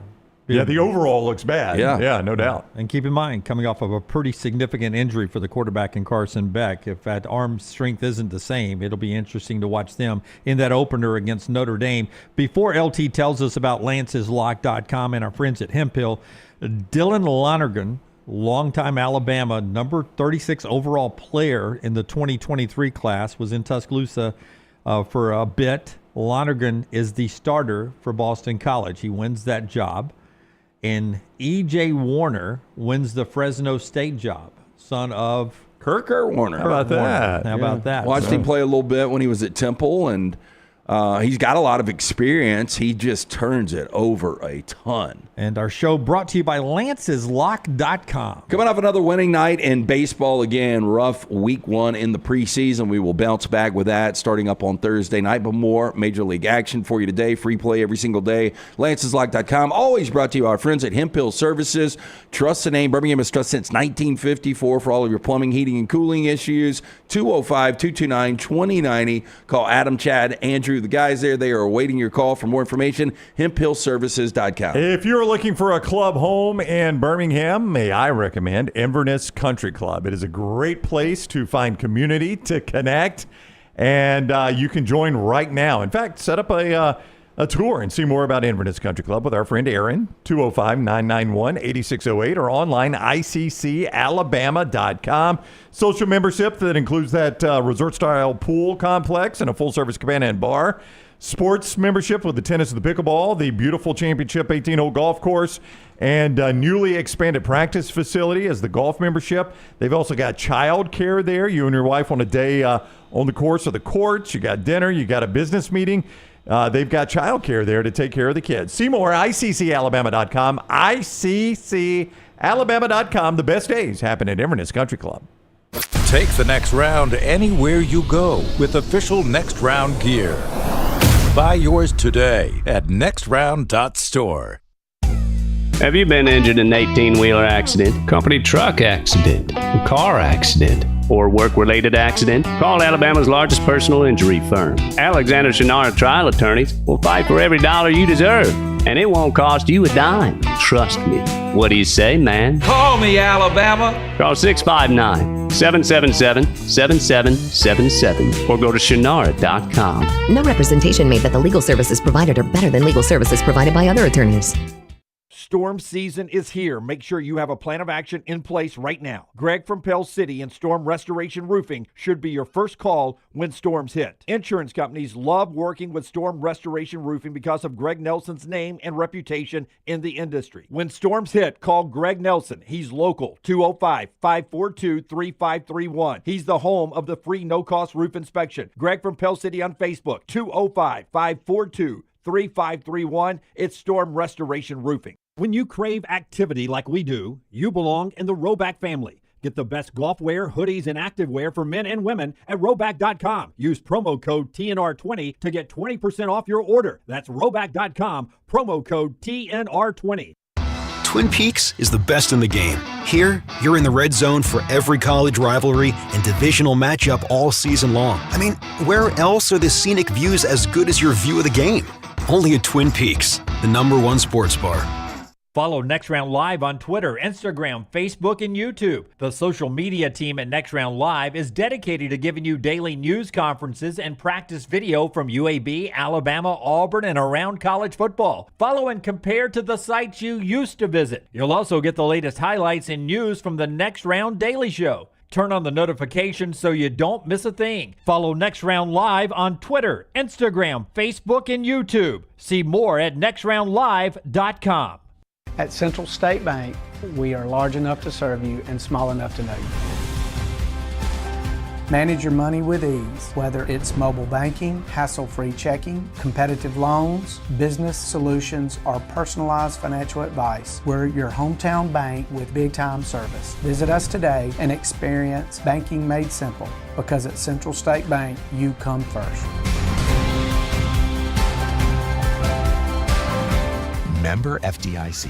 The World Wide Web is a large place. Find all your favorite people and content in the same spot. NextRoundLive.com is full of wonderful tidbits about the show you know and love. Find our gear, listen to your favorite personalities, follow our socials, and enjoy your trip to NextRoundLive.com. Hey, for all of your IT and printing needs, reach out to our friends at Xerox Business Solutions. Look, I'm still one of those old school guys. I print my notes every single day for the show. If you watch the show here on the Next Round, you see all the notes in front of me. From day one, Xerox Business Solutions, they've been with us here at the Next Round. Local for over 45 years. For all of your IT and printing needs, visit XeroxBusinessSolutions.com or call 205-969-3000. That's 205-969-3000. It's bow time. Tired of choosing between sweet and savory? Why not have both? Introducing Bojangles' new chicken and bowberry waffles. The bold Cajun chicken filet you love, now drizzled with a bowberry honey glaze and sandwiched between two warm waffles. Which means your favorite meal of the day just met your new favorite dish. And lucky for you, it's served all day. But it's only here for a limited time, so try chicken and bowberry waffles at Bojangles today. It's bow time. Jim Dunaway, Lance Taylor, Ryan Brown, live from the Birmingham Racecourse Casino Studios. The Next Round, presented by Bud Light, is on now. Clay Travis scheduled to be with us momentarily. The show being brought to you in part by our official kickoff party of the year, Boiling and Bragging, something LT's been doing for years and years. Yeah, I think it's year 13. It's been a long time. Anyway, again, there are layers to building up to the college football season, SEC Media Days, And now we have the first college tailgate party of the season. It's coming up this Saturday, August 16th from 6 to 8:30 right there in Crestline Village near the O'Neill Library in Mountain Brook. This annual event benefits Critical Care Transport Team of Children's of Alabama. There will be great activities for the kids. There's going to be live music, tailgates all over the place, great food. For more information, visit bowlingandbragging.org. That is bowlingandbragging.org. We have a date for basketball here in Birmingham. Remember, Auburn played Houston at the Toyota Center in Houston last year and beat that wonderful basketball team in Houston, who will be really good again. The Birmingham date has been set. Justin Hokanson is just tweeting this out from Auburn Live. Sunday, November 16th in Birmingham, you'll get Houston and Auburn. Houston will be top 4 team when they come to town to play Auburn November 16th. That's a Sunday. It's a bye weekend for Auburn football, according to Hoke. I think you make the argument that Kelvin Sampson is the best coach in basketball. I mean, just what he's done program to program. He's had success everywhere he's gone, and this is a national power. And it's interesting because you've got kind of a mini rivalry now. It seems like Auburn and Houston are playing every year. Yeah, Alabama and Houston played a lot. Then last year it was Auburn and Houston. Houston has not done well against the teams from our state here recently. Now you get to see them up close and personal in Birmingham, November 16th. That from Hoke. All right, let's talk some college football and NFL with Clay Travis, founder of Outkick. You see him on Fox as well, and at Clay Travis on social media. He is with us on the Alexander Shannara Trial Attorneys Hotline. What's up, Clay? How are you today? I'm doing well. How are you all? Doing fantastic. Thanks a lot. So a couple things on the AP Top 25. I'm sure you've had a chance to look at the preseason AP Top 25. Number one, for a long time, the champion has come out of the top 7. When you look at the top 7, do you find your champion, the team you have picked to win it, in the top 7? I think Texas LSU, yes. Okay. I think Texas LSU is going to be the SEC championship game. I'm a little bit nervous about Nussmeier's health, obviously, and what exactly is going on there. But I think that Arch Manning is going to be incredibly elite. Steve Sarkisian is going to put him in position to make a lot of plays. But their defense is going to be so good that I don't think he's going to have to make a ton of plays. I know the schedule gets tougher after the cakewalk last year comparatively. But I've got Texas and LSU in my as my teams in the SEC championship game. You mentioned Arch. We were talking about Arch and John Mateer and their Venmo. And we know that you're a billionaire now, but is your Venmo public or private? I don't even, that's a good question. I don't really, I think my wife turned my Venmo off because she was like, it's the default is that it's standard. Everybody can see yes, it. Right. That is correct. Yes. Which is crazy to me. I can't believe that that's the default. I don't really use Venmo much. So I haven't historically spent much time on there.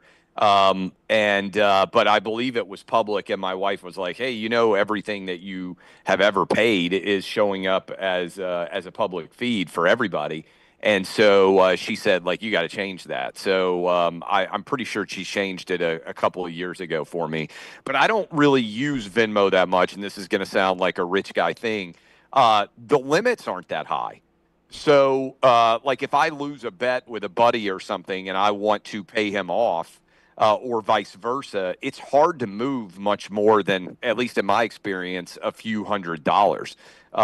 And so it just hasn't been that useful to me. Are you a little surprised though that Arch and John Mateer don't have people vetting whatever the account is, from social media to even Venmo? Like, these guys, you're dealing with 7, maybe 8-figure guys now that have massive futures in the NFL.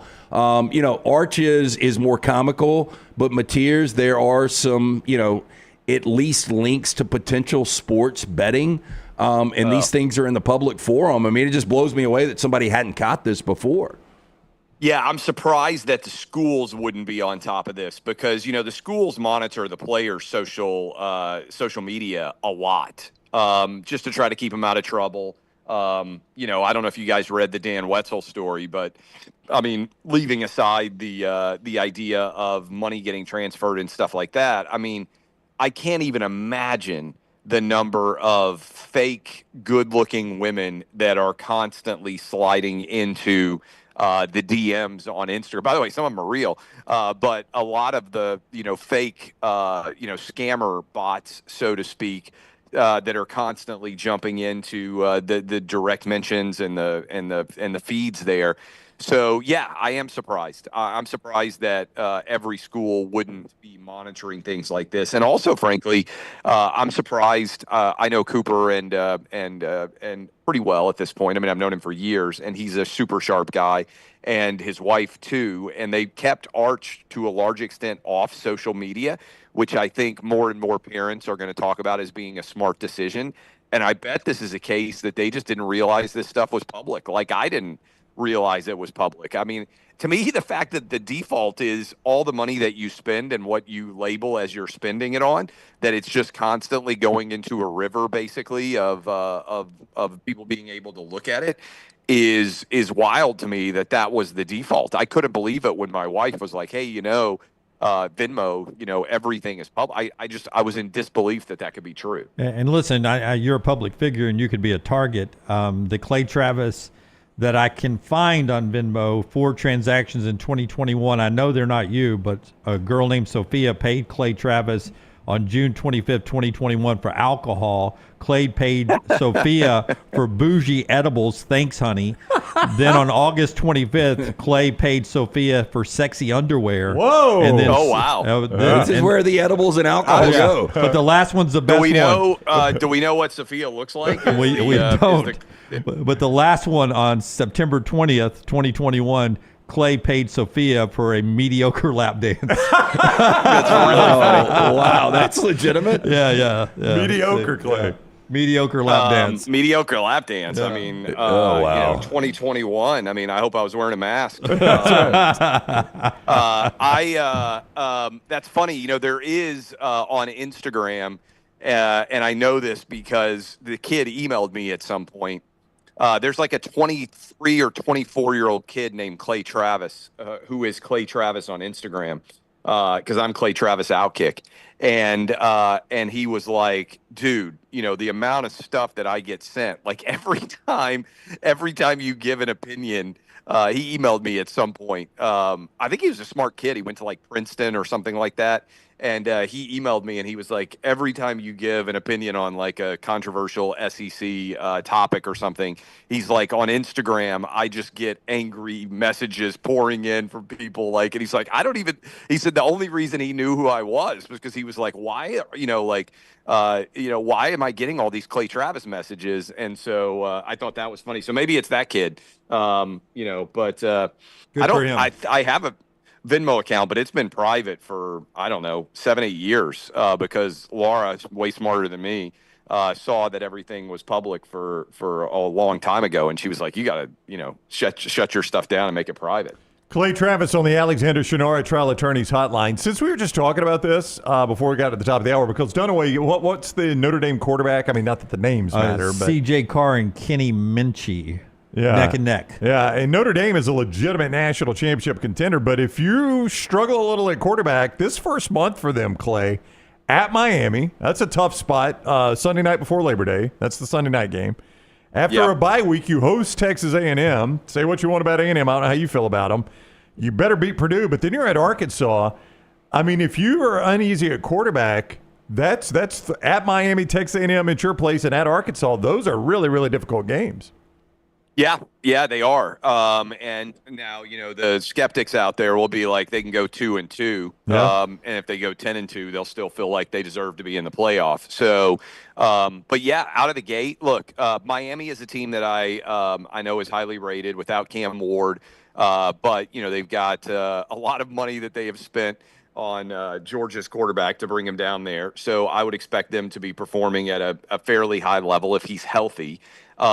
I think A&M with Marcel Reed, the question has been for some time now, just how accurate can he be consistently?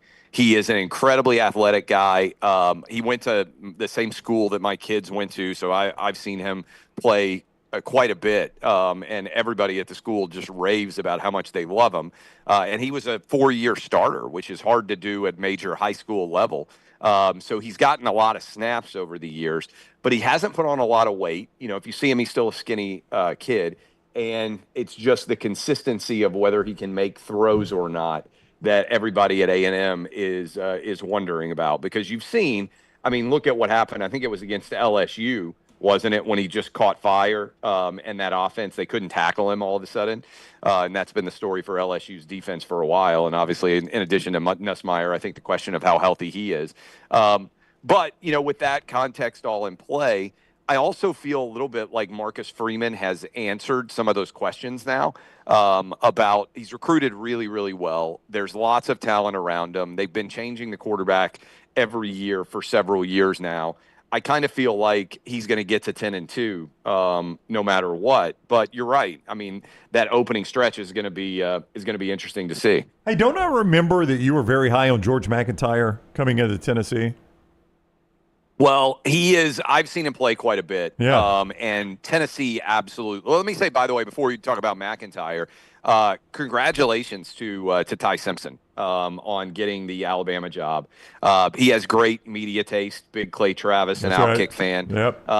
But in all seriousness, I don't know how many kids are going to be at a school for 4 years and not start. I don't know if you guys read the article about the 2021 class.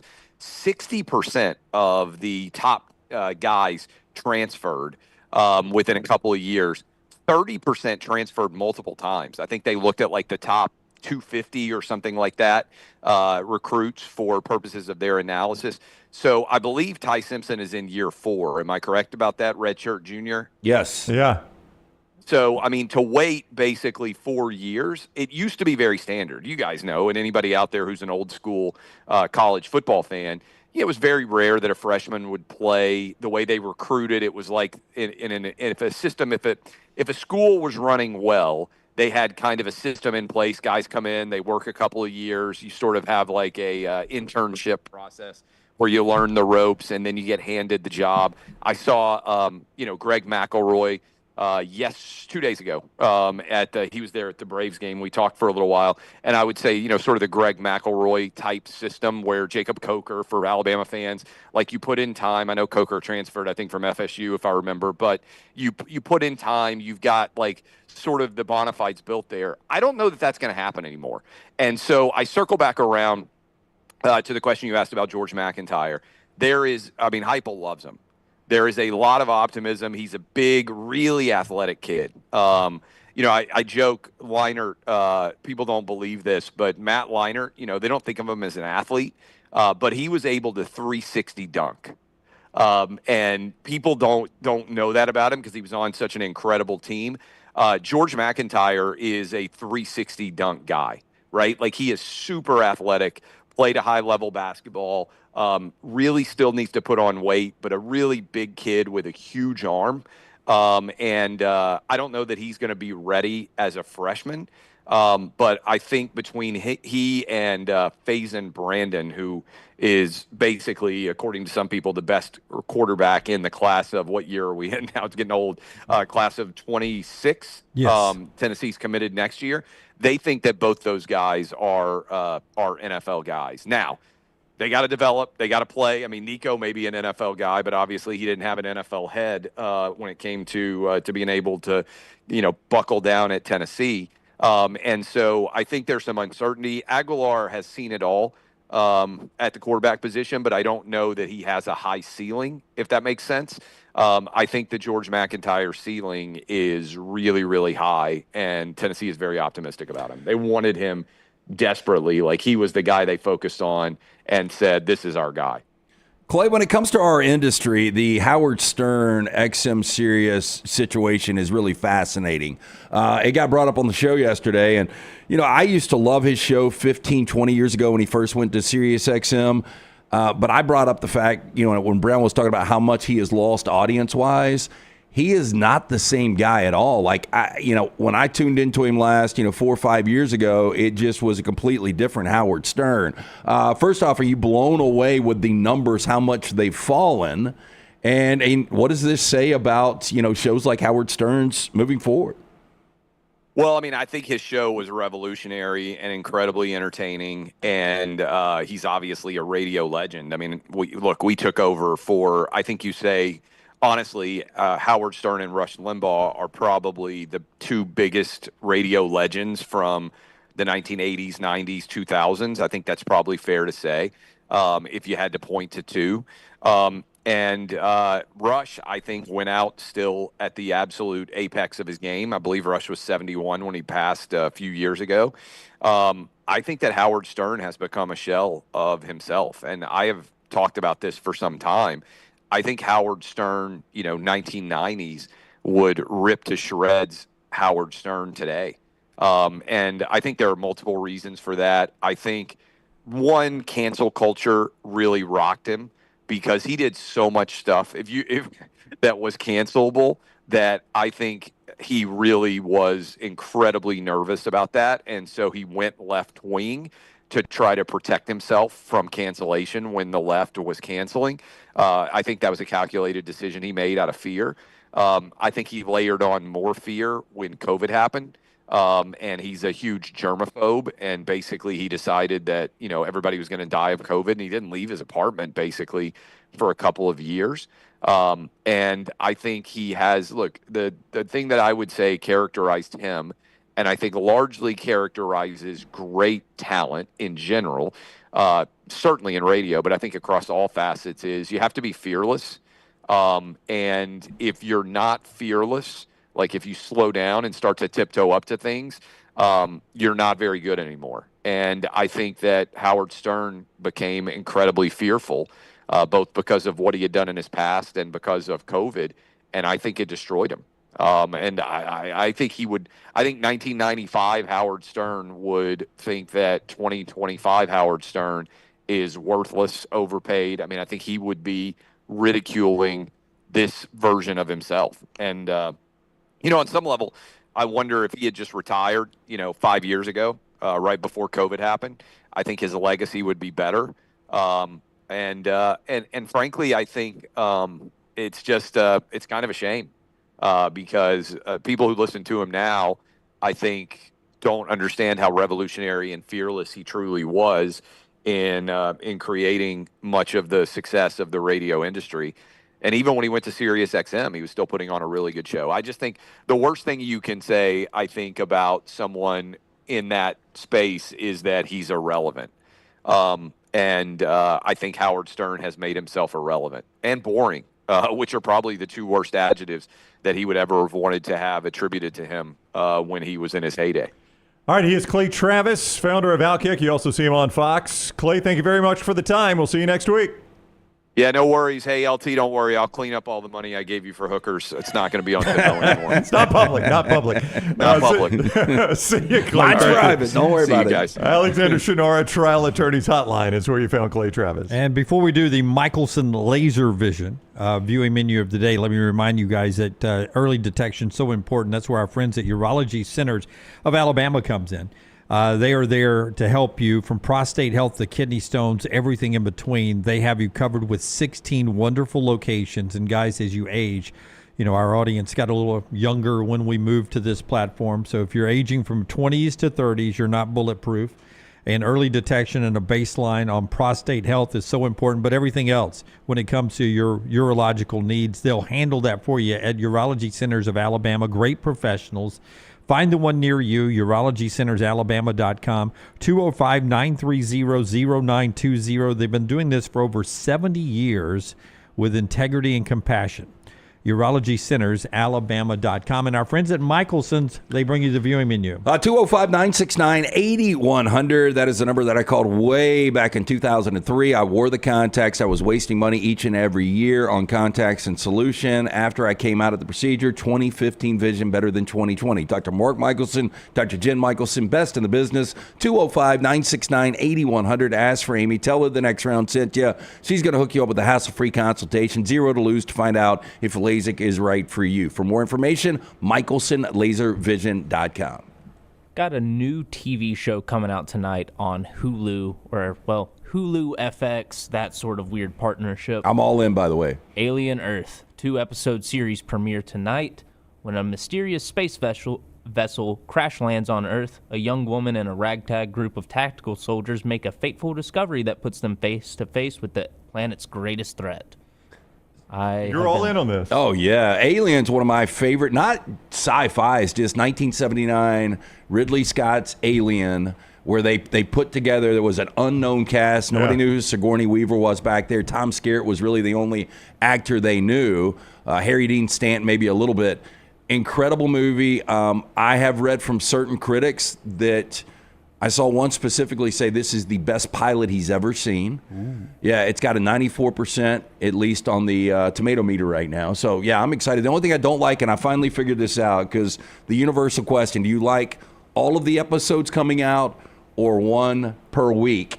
When I found out this is one per week, now I know I'm an all-episode guy. I want to be able to choose when I want. I'm a one per week guy. Okay. I like it sticking around longer and just being the conversation happening longer, and I feel like shows stick with you longer. Builds anticipation too. Yeah. I'll tell you what I don't like. I don't like people to be able to watch all 7 episodes and then tell you about 9 episodes, and then I hear rumors about stuff. So one at a time, we can almost experience it together. Or they just get to the part where they're like, "Are you to the part where the neighbor died yet?" And you're like, "Well, no, I'm not." I haven't even met the neighbor. Yeah, I didn't know there was a neighbor. I love the neighbor. Yeah.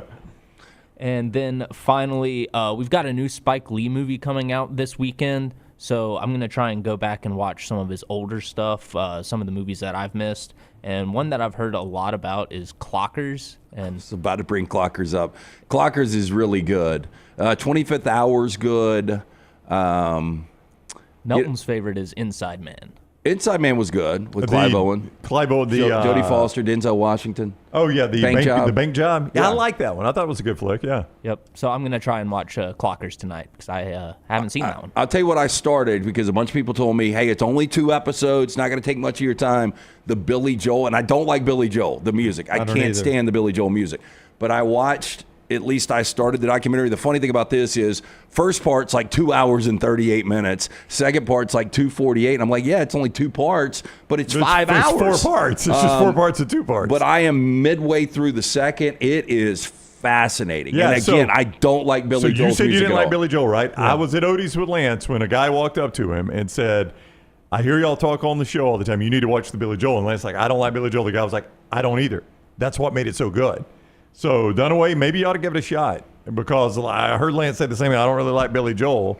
And you've had the same experience, right? Yeah, man. I mean, I've heard a lot of good things about it. Yeah, it's a lot of layers to it, but very, very good. Yeah. I like Italian Restaurant, though. What's that song? Yeah. Scenes from an Italian Restaurant. That's my favorite Billy Joel song.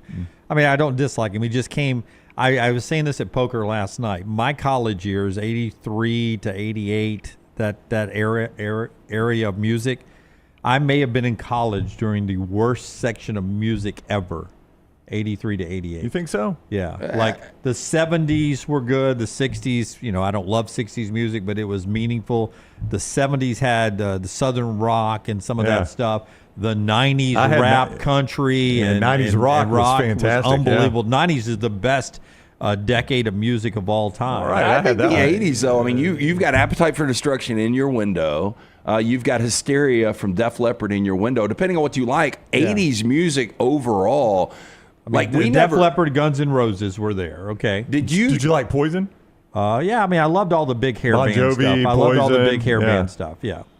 But, there was a lot of garbage. I don't remember. Not the band, actual garbage. Listening to like 60s music growing up. Like all the kids listen to 80s music. Yeah. There's just something. You're right about that. Something about 80s music. Yeah. I just felt like there just was so much bad. And that bad was Billy Joel, was bad Billy Joel. And that bad was who was the drummer of Genesis?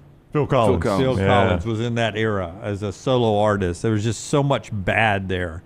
There was some good. I'm not saying there was no good music, but there was so much bad there. Yeah, Billy Joel, just watching some of the music, I'm like, oh my God, that is awful. Like how many people turn up to watch this night in, night out? Yeah.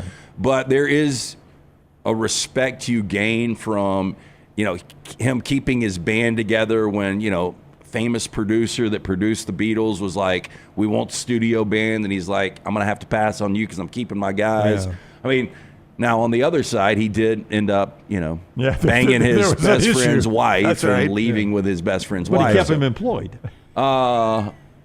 Yeah, I'm telling you, though, bipolar mom, there's just a lot of fascinating things about it. Just that period of music. There were some good. A lot of synthesizer. We liked the synthesizer in the 80s and the saxophone solo. All due respect to Huey Lewis and his news. I never liked that kind of stuff. Yeah. What was the... Yeah, I'm not a Huey Lewis guy. Yeah, there was somebody that... Don't tell Greg Sankey. I mean...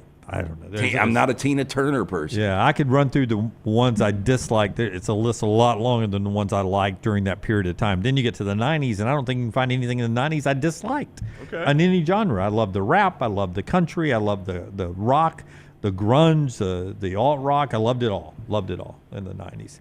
What else you watching? That's all I've got tonight. All right, brought to you by our friends at Michelson Laser Vision. Yeah, 205-969-8100 or michelsonlaservision.com. All right, and our friends at Twin Peaks want to remind you, Lance, that it is fantasy draft time, and we tell you about cold draft beers when we tell you about Twin Peaks, but we also can remind you can go and have your fantasy draft right there at Twin Peaks. Oh, as you well. sure can. Absolutely. Set it up. You can get out there, do the draft, as many people as you want. And they want to remind you, no one does happy hour like Twin Peaks. Whatever your preference, they've got everything from tequila cocktails, an extensive bourbon category, to top shelf spirits, cocktails served over the ice balls, local craft beers, handcrafted whiskey cocktails. Round out an adventurous drink menu second to none. And don't forget about those 29-degree drafts. 29 degrees are sitting currently. Well, there's not a reading on it, but anyway, served in 3D. Twin Peaks girls running all around. Get in for lunch or dinner. It's Twin Peaks. Follow Scott Forrester on Twitter at ScottForresterTV. Have you been injured in an 18-wheeler accident, company truck accident, car accident, or work-related accident? Call Alabama's largest personal injury firm. Alexander Shinara Trial Attorneys will fight for every dollar you deserve, and it won't cost you a dime. Trust me. What do you say, man? Call me, Alabama. Call 659-777-7777 or go to Shinara.com. No representation made that the legal services provided are better than legal services provided by other attorneys. Take TNR on the go with a podcast built for your satisfaction. Miss Hour 1? Find it in podcast form. Miss Hour 2? Stream it now. Miss Hour 3? Download it for later. Miss Hour 4? Well, just know it's never coming back. Listen to TNR wherever you find podcasts. Hey, Lance Taylor from the Next Round to tell you about one of our favorite places for breakfast, lunch, and dinner. That is Hamburger Heaven since 1982. Hamburger Heaven has been serving Birmingham's best hamburgers, cheeseburgers, French fries, hand-spun milkshakes, and sandwiches made fresh to order. All of their ingredients are fresh and prepared daily. This includes their beef, always fresh, never frozen, hand-pattied each and every day. For breakfast, lunch, or dinner, visit any of the 4 locations: Highway 280, Irondale, Gardendale, and Homewood.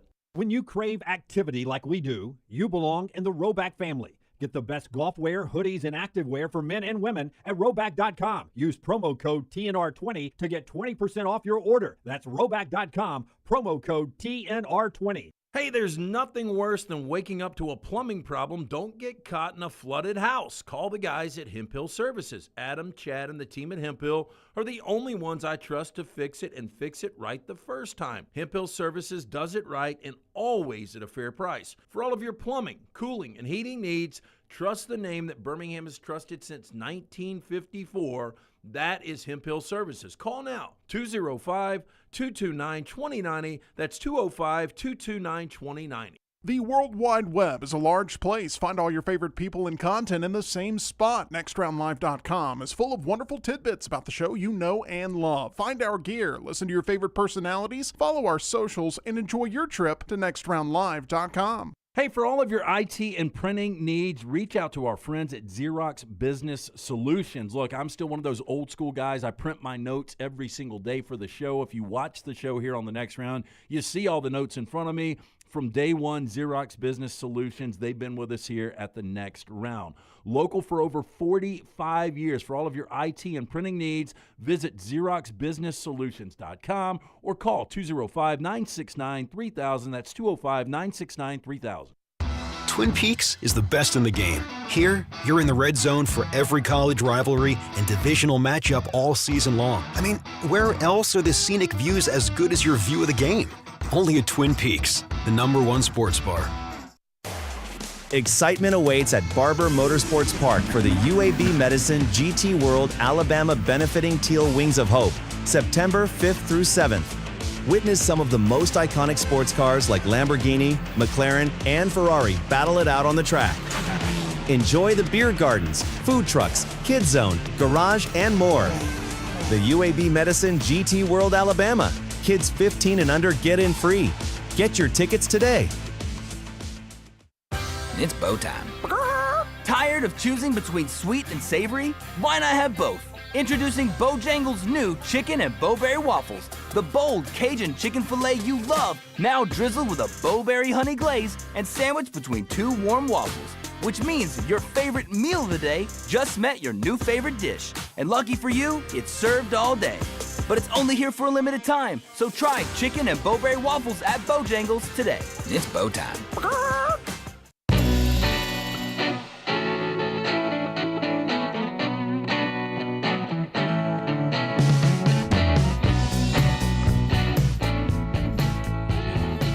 I mean, I hate when big breaking news happens, and I don't really know what it means. Okay.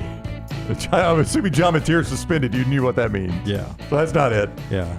So before Brown tells us about Breakline with this developing news here, I will tell you Ty Simpson, according to all reports, being named Alabama's starting quarterback, and according to Pete Thamel, Oklahoma, looking into what is now public Venmo allegations about John Mateer allegedly being involved maybe in sports gambling, something that Oklahoma is looking into, according to Pete Thamel of ESPN. There's his tweet there. He has consistently denied it, has Mateer, the Oklahoma quarterback from Washington State, but they are investigating and looking into it.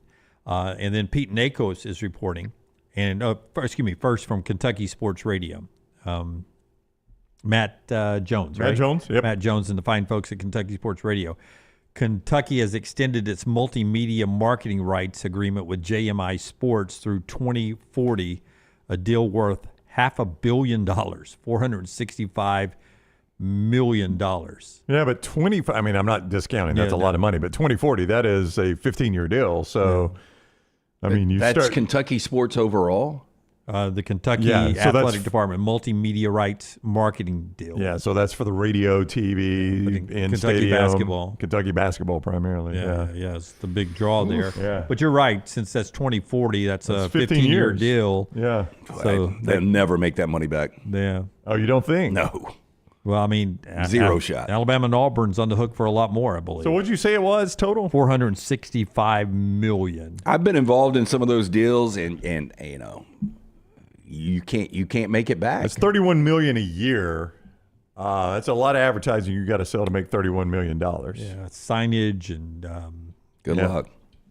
Part of that is I know the ones Alabama and Auburn and other schools have been working on involves your NIL too, marketing for your players to set them up. That's part of the deal there. All right, Breakline with that developing story there. Tell us about Breakline. Yeah, Breakline brings us breaking news anytime we have it on the show, and they also bring you great products. Now, I was just in conversation with them this morning about the mystery box. They were almost out, but you can still go get a mystery box. Someone was commenting in the chat room as much earlier. I cannot find it, but we appreciate the comment. That they received their mystery box yesterday. It was a pair of the Breakline sunglasses and I believe a hat, he said, from Breakline. That's more than $200 right there, and it's an $89 mystery box. You can still get those for a limited time. Did Cleve say our rubber mallet is going out in one of these? I don't know. We can send it out, the legendary rubber mallet from the parking lot. BreaklineOptics.com if you want to take one of those mystery boxes on. I mentioned the rubber mallet. That's where we tried to break these cast molded polarized Trivex lenses. We could not break them in our parking lot. Could not be broken. We tried it ourselves. You can do that. BreaklineOptics.com. They're built to last. They are durable. They look great. They fit great. It's just nothing I can say bad about them. BreaklineOptics.com. You want to touch them and feel them for yourself. Deep South Outfitters, and for a limited time, take advantage of that mystery box $200 worth of merchandise for just $89. BreaklineOptics.com. Pretty amazing fact for Ryan Day. Ohio State, in their first 100 years of football, had 4 wins over the SEC. Ryan Day, if he wins his opener, will have his third in 9 months. How many times did they play the SEC? Any idea? I don't have the number, Okay. but they played them some over the years in bowl games and some regular season games. Yeah, I remember an Alabama-Ohio State season opener at up in the Meadowlands. But 3 wins, 2 of them in the playoffs and 1 in a 1-2 versus 1-2 matchup to start off. That'd be pretty impressive for the Ohio State coach there, and for a little bragging rights to the conference that I'm still trying to get a feel for this game. The only feel I can get is there's not going to be a lot of offense, which means it probably will end up being a track meet. I wanted to ask you about that. Go ahead. Keep saying what you're real saying. quick, though, can you imagine, because the Rams get to see C.J. Stroud in week 1 in SoFi. Right. If Ryan Day wouldn't have got conservative against Georgia, how different is the narrative with Ryan Day and Kirby Smart? Because Ryan Day at that point has 2. Kirby's only got 1, right? Yeah. And then what is Ryan Day's record against SEC? It'd be better than what Jim just gave us. Yeah, by the way, Steve Sarkisian, the other coach in that game, first year 5-7, second year 8-5 at Texas, 12-2 semifinal loss, 13-3 semifinal loss to Ohio State. Now they're number 1 in the AP poll, consensus AP in the coaches poll. Pretty good build from Sark there in Austin. I was having dinner last night, and in the restaurant, one of the TVs was on one of the ESPN betting shows that they do, and I saw the total pop up for that Ohio State-Texas game, or Texas-Ohio State game, and I'm glad Lance brought that up because I wanted to mention it to you guys. 48.5 feels awful high, doesn't it? It does, yeah. I mean, I know college football totals are higher than the NFL. This feels like more of an NFL total to me. 48.5 feels high for that game. That means if it's 24-24 late, somebody's got to score to go over. That's right. And that's 24-24 in a game that I expect to be 17-17. I'm with late. you. Like, I think, Lance, you mentioned the other day if it was 13-10, you wouldn't be stunned. I would not either with those 2 defenses. Yeah. And just how conservative you're going to play a 1 versus 2 matchup. Yeah, 48.5 just felt that felt a little high to me. Let's do our spotlight right here, looking back at some pullouts from yesterday's Associated Press poll release. A couple of more things to look into that. And it's brought to you by Alexander Shinara, Tyler. The College Football Spotlight. And Alexander Shinara is a Birmingham guy, and he wanted to make sure his community was taken care of legally. So that was his mission. Create a firm that could handle any issue his community faced. Well, the firm now not only handles personal injury claims, but claims for fire and storm damage, bad drug and device claims, disability, workers' compensation, and a host of other claims. When you find yourself in need of a lawyer, call the Alexander Shinara Trial Attorneys. More than $2 billion recovered for their clients, and you don't pay a dime unless they win your case. Shinara.com. Shinara.com. By the way, did you guys, and Forrester may have this, did you guys see somebody put a graphic out of the first ever AP poll? I think they put it out 2 days ago, and saw it. And some of the one team that popped that was in the first ever Week 1 1936 AP poll ranking that went out. SMU being in there popped for me that SMU in 1936 was number 19 in the very first AP poll, and they're hanging around. Minnesota was number 1, Duke, if you're listening, Army, Northwestern, Purdue, USC, Notre Dame, Washington, Pitt, Yale. Now, some people that don't play basketball anymore, Duquesne and St. Mary's, LSU, SEC Power, Texas A&M, Nebraska, Fordham, Holy Cross, Tulane, SEC team, SMU, and Marquette.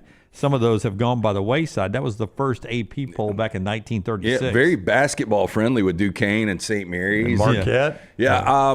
You know, ESPN, once we get into the college football season, they do their bottom 10 of the power, not even the power 4. They do it all of FBS. I think Ryan McGee does it now. There was a time 1 through 5, you could probably find that pretty consistently in the bottom 10. And McGee's bottom 10, Minnesota, Duke, Army, Northwestern, Purdue. Definitely the Army, Northwestern part of that, very much so. That's wild that, I say not that long ago, almost 100 years now, that those were your powers in college football. The Farmageddon game Week 0 is the first ranked Week 0 matchup in the Associated Press poll since 2002, so that's a rare occurrence there.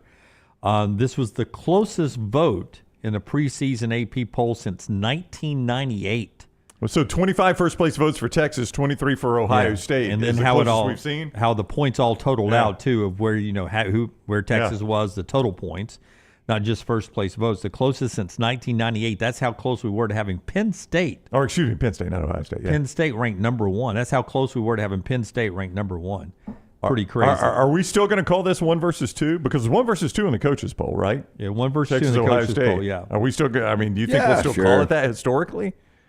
I mean, historically, the AP is the one most people have gone by. It is. I mean, it's not going to affect my entertainment in the game. I'm just curious, will we play it up that way? Wasn't Alabama, Florida State at Mercedes? I think it was 1-3. 1-3. I think it was 1-3. Here is, listen, you get into a debate about this. I don't think Boise State deserves to be in the top 25 because to me in the preseason rankings, you should be looking at the 25 best rosters, 25 best teams, regardless of schedule and all that, blah, blah, blah, blah. And I don't think Boise State has one of the top 25 teams. That aside, the Big 12 has 7 teams in the top 28. The Big 10's only got 6. Now, that gets you in the first 3 others receiving votes, which are all Big 12 teams just outside the top 25. But the Big 12 has 7 in the top 28, and the Big 10 only has 6. Does that surprise you guys at all? Do you read anything in there? Well, no, what I read into it is nobody knows who to pick in the Big 12. So you've just sprayed the board here. The media basically is shotgun. That's what it is. Exactly. Yeah. Nobody knows who to pick. I mean, back to what Rece said, he looks at all these one-possession games. I mean, it is the most unpredictable Power Four, not even close. I think for the foreseeable future, it's going to be like that. All these come down to one-possession games because it's just a bunch of equivalent teams. And then there's the 10 SEC teams record, 10 SEC teams ranked in the preseason top 25, which gives us the most AP top 25 teams on a schedule which is SEC heavy. Mississippi State, Florida, LSU, and Oklahoma all have 7 preseason ranked opponents on their schedule. 7 of their 12 teams ranked. The next line at 6 is 3 more SEC teams, Arkansas, Kentucky, South Carolina, and Wisconsin from the Big Ten. Then there's 5 preseason ranked teams, Alabama, Georgia, Ole Miss, Texas, Texas A&M, and Vandy from the SEC, Purdue from the Big Ten, Syracuse. You go down to 4, and that's what you get with Tennessee, Auburn, Missouri. The easiest schedule in the SEC has 4 preseason ranked AP top 25 teams in it. I mean, that's the SEC. I know. We've talked a lot about it, and maybe the voters are wrong. I don't know, but we were at lunch yesterday. Lance and I had a business lunch with a lady whose son he's a Birmingham kid, but he's going to state. And in fact, he's a Thompson kid, one of your own there, Dunaway. And Lance had a great line. Is he a 5-star recruit? He's not a 5-star recruit. He's a student going to state. And she was like, talking about football games, she goes, have you seen their home schedule? We're like, oh, yeah, this is the year you want to buy state season tickets. Now, Lance's line was he's going to see more losses this year from state than he ever saw at Thompson. No, I said he's going to see more losses in the month of September That's true. than maybe he saw in his entire years at Thompson. At Thompson High School. But, yeah, the one that jumps out at me and what you just showed me, what Scott just showed us is state, because those other teams, they maybe have the roster to survive playing 7 ranked teams. Jeff Levy's not there yet. That is such a daunting schedule for a guy that is in only his second year and trying to build something. I don't know how you do it. Is Missouri got the easiest? They are one of the easiest schedules. Auburn, and Tennessee only play 4 AP top 25 teams. Yeah. So if I'm Drinkwitz. Oh, by the way, Missouri's got 3 of those 4 at home, for whatever that's worth. Yeah, I mean, are we sleeping on Missouri based on that schedule? I don't think they're going to be very good, but we doubt him every year. I know. Auburn's got the same schedule.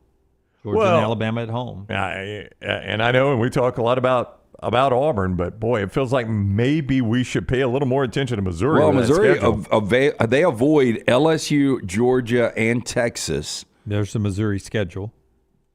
Yeah, I mean, their schedule. You give that to a legit contender in the SEC? Yep. 0-2 in their last 2 games. Missouri at Oklahoma, Missouri at Arkansas. You're saying they will be 0-2? Yeah, they'll lose those last 2. They'll lose those last 2? Yep. They'll lose at Auburn. Oh, okay. And they'll lose to Alabama, I assume. Losable games are Kansas, South Carolina, Alabama, Auburn, Vanderbilt, A&M. Yeah. They're Oklahoma. Fighting for a bowl game. Fighting for a bowl game. Okay, so you think 6-6 Missouri, 7-5 Missouri. Yeah, all due respect to my friend who now works there. Tough year. He may see more losses this year than he saw in the final few years. No doubt he will, yeah. Yeah, he definitely will. Yes. Yeah, absolutely. All right, let's get to our Bojangles tender moment of the day. Our friends at Bojangles. It can be bow time from you, from sweet to heat. Bojangles has 7 sauces that will definitely add a little flavor to every bite. Nothing pairs better with those sauces than hand-breaded tenders. So if you're looking for sweet, try honey mustard. You want to add some tang, try barbecue. You want some heat, try creamy buffalo or peach honey pepper. If you're craving smooth and creamy, the house-made ranch, jalapeno ranch, or classic Bo sauce ready and waiting, head to Bojangles. Order some hand-breaded tenders with your favorite sauce today. It's Bo time, and don't forget them when college and high school football starts. Great tailgate idea from Bojangles and great catering for your parties. Our friend Royal Payne, we'll get to you in a second. Great question about Ty Simpson being the Alabama quarterback in Kalen DeBoer, Ryan Grubb's history. We'll get to that coming up at the top of the hour and more college football. But our Bojangle tender moment, are you still going to sit here today and try to tell me that Taylor Swift and Travis Kelce are not a real couple? She could have unveiled her big news anywhere in the world last night, but she did it on her boyfriend's podcast, New Heights, Travis and Jason. And, were you listening live? No, but I was following it as the built-up was on social media.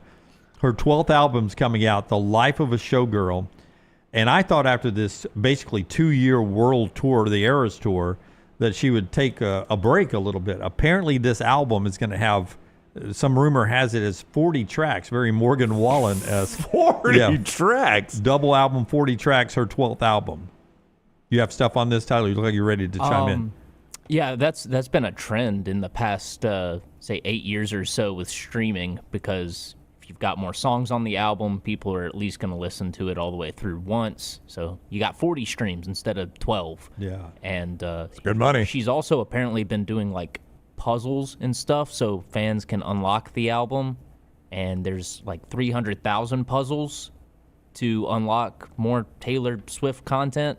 So I am glad that she's a singer and not a serial killer. that could be really bad. I would double Man, that. I mean, the complications, though. Look, and I know she's super ambitious, which is great, but, like, she can just roll her albums out there and she's going to sell them. Oh, yeah, and 40 tracks, I mean, a fan will find something they like in all 40 tracks. Now, I know you'll probably listen like, I like these, and these, but...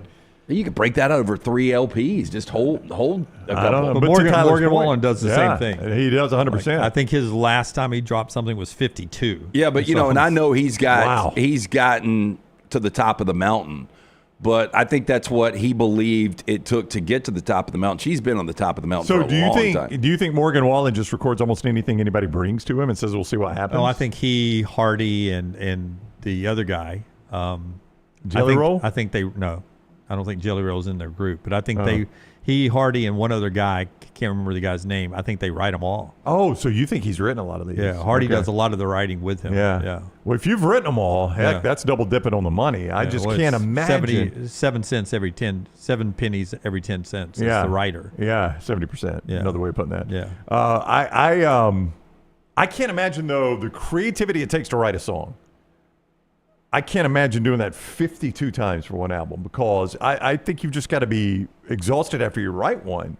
You've got to be so creative to do that. Yeah.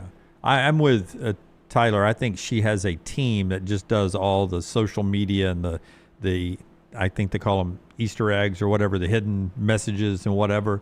She's got to have a whole team that does that. Yeah, I don't think Taylor Swift's like secretly into like cryptology and code breaking. No, I think she is, and I think it did start, but it has grown to something that is so complicated it's almost like its own thing. So they dropped the news, her 12th album, they dropped the news at 12 a.m. on the 12th, right? On New Heights, the podcast, and wasn't supposed to be a new episode of that until September. So this was a special episode with her in there. And the New York State, the Empire State Building in New York, lit up orange. The color of this album is orange, and holy so they had the Empire State Building involved. How did we miss this? But this is pretty incredible, Lance. I know you. I mean, It was a. I mean, for an entertainer to have the kind of sway to get the Empire State Building to light their color. She is the one we said if there was a celebrity death that shut down the internet. Oh, it would it'd be her. Yeah. And there are people piecing together a phone and a photo. The screensaver on either hers or Travis's phone that's on a table at a dinner that he posted on Instagram is her doing this in the picture. Oh, like a wedding ring or an engagement ring? Yeah. Oh. Which has people now trying to guess whether or not at some point in the actual full podcast will they announce an engagement or something before what is supposed to be his final year. Keith in the chat wants to know if you'll get a new tattoo to commemorate it. Gotta hear the songs first, right? I've got a new tattoo that will not commemorate this. This was for my daughter, matching her tattoo. I've got another tattoo that will signify something. Has Kelsey officially? Dude, I hope you go sleeve one day. Yeah, you're gonna go. Just keep getting them. Yeah, that was the Empire State Building's social media TikTok last night. Has Kelsey officially said it's his last year, or are you just speculating? He has not said it. He but refuses a lot of people to answer think that. yeah. But most people believe this is his last year. That if he'd won the Super Bowl, he wouldn't even played this year. All right, that's our Bojangles tender moment of the day. College football when we get back at the top of the hour, but a couple of NFL notes here. First off, Stafford ended up not practicing yesterday. Didn't feel great after a throwing session. Sean McVay, he had a throwing session over the weekend. Didn't feel great. The back was barking a little bit. Sean McVay says not going to rush this. Can't project week 1 because it's still so far away. But he did not get on the practice field yesterday. I mean, this is concerning. I mean, it's a back. It's a 37-year-old, and it almost felt like, because I heard McVay answering questions on Thursday and Friday of last week, let's roll him out there and let's shut all this speculation down. Well, you couldn't roll him out there because the back was acting up. So I would assume, though, that Stafford is one of these guys, one of the toughest quarterbacks we've seen over the last couple of decades. I'd be really surprised if he doesn't play week 1 against the Texans. If he doesn't, though, that's a big problem. Good news, sort of, for former Alabama Eagle lineman Landon Dickerson. He has a minor meniscus issue that has a procedure. They're not ruling out week 1 against Dallas, but he's done for the rest of the preseason and the camp leading into that.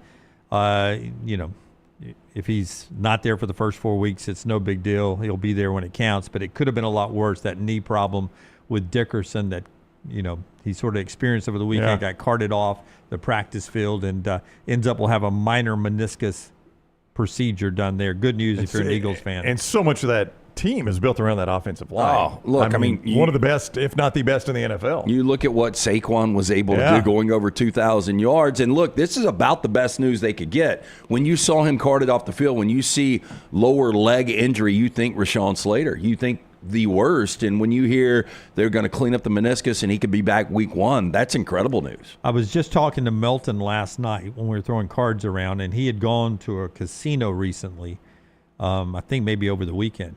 And he said, do you know the fan base that was it was a Mississippi casino. Do you know the fan base that was most represented there? And the first one I threw out, last chance you, was the Cowboys. Yeah, was the Cowboys, right? And he said no, and then somebody else at the table said Saints, no, Titans, no. We were going through the teams. He says it was the Pittsburgh Steelers. That's a big fan base. And he said in the poker room where he was playing, some old poker players. To the man, none of them like Aaron Rodgers. Oh, really? Yeah, that they wish the franchise had not waited on Aaron Rodgers. They think he'll get hurt and will not have a good year. I think it was their best case scenario. I think they've lost their minds. It's an upgrade from what they've had the last few years. Yeah. They were able to navigate 10 wins last year with really bad quarterback play. I don't think he's going to be great. I think he's going to be middle of the pack. But, if they can continue to play really good defense and with the pedigree of Mike Tomlin. Yeah, how good does he have to be? Right. Yeah. And as Brown brought out, if they were able to make a trade for Tyreek Hill. Well, I don't want them to do that, but, that would be a game changer for them at receiver, no doubt. Yeah. And then finally, before we get to the top of the hour, Cleveland Brown, do everything defensive pass rusher Myles Garrett, got a 8th speeding ticket since 2017, leaving the exhibition game the other night, doing a 100 and a 60. It's his 8th speeding ticket since 2017. He's had other tickets not for speeding, reckless driving, and a couple of other things. And during this spell, he even got 2 speeding tickets within 24 hours, one for driving 120 and one for driving 105. Jeez. Do we not have the points system Yeah, again? we do. You would have lost your license in this Is that a state, thing in other states, No, or is that that's- just Alabama? That's legitimate, and I'm shocked that he hasn't lost his license by now. I'm also shocked with the money he's made that he doesn't have a driver. Well, it sounds like he enjoys driving fast. Apparently, I yeah. mean, that's why he doesn't have a driver. 160. You gotta get after it pretty good to get 160 because that's not an interstate. Probably not. That may be a surface road. Yeah, there's no Or a interstate down- that I think is 60. Maybe a downtown interstate. Yeah. Maybe, but probably more of a surface road. Yeah. God, I think it's 60 when you're going through that sharp curve in Laurel, Mississippi. Oh yeah, the old hairpin turn. Yeah, on the interstate. I think that's even 60. Miles Garrett getting after it like he's a Georgia Bulldog. Played at Texas A&M. I was about to say, right? let's point that out. He was not a Georgia Bulldog. Yeah. All right. When we come back, more on Ty Simpson. Plus, I'll throw out one word, and you tell me the coach that most in college football, Power 5, Power 4, the coach that best fits that one word. A little psychological test for you when we come back here on the show. That's being brought to you by our friends at Hemphill. Tell us about Hemphill LT. 205-229-2090. That is the number you need to call. If you experience any plumbing, heating, or cooling issues in your home or business, trust the name Birmingham has trusted since 1954. For all of these issues, call Adam, Chad, Andrew, the guys there. Hard to stop a train, 205-229-2090 or hemphillservices.com. Everything Next Round is on demand now in the podcast section at nextroundlive.com. Have you been injured in an 18-wheeler accident, company truck accident, car accident, or work-related accident? Call Alabama's largest personal injury firm. Alexander Shinara Trial Attorneys will fight for every dollar you deserve, and it won't cost you a dime. Trust me. What do you say, man? Call me, Alabama. Call 659-777-7777 or go to Shinara.com. No representation made that the legal services provided are better than legal services provided by other attorneys. Looking to expand your business? Let the Next Round help you. Contact us, sales@nextroundlive.com, and be part of the team. Advertise your product to hundreds of thousands of potential customers on our ever-expanding platforms. The Next Round can take your business to the next level. Join our existing partners in the fastest-growing media space, both live and on demand, while reaching the most desirable audience for your business. Get more information by emailing sales@nextroundlive.com, and one of our team members will work with you to build a plan to take your business to the next level using the Next Round. What are you waiting for? It's non-stop gaming action at Birmingham Racecourse Casino.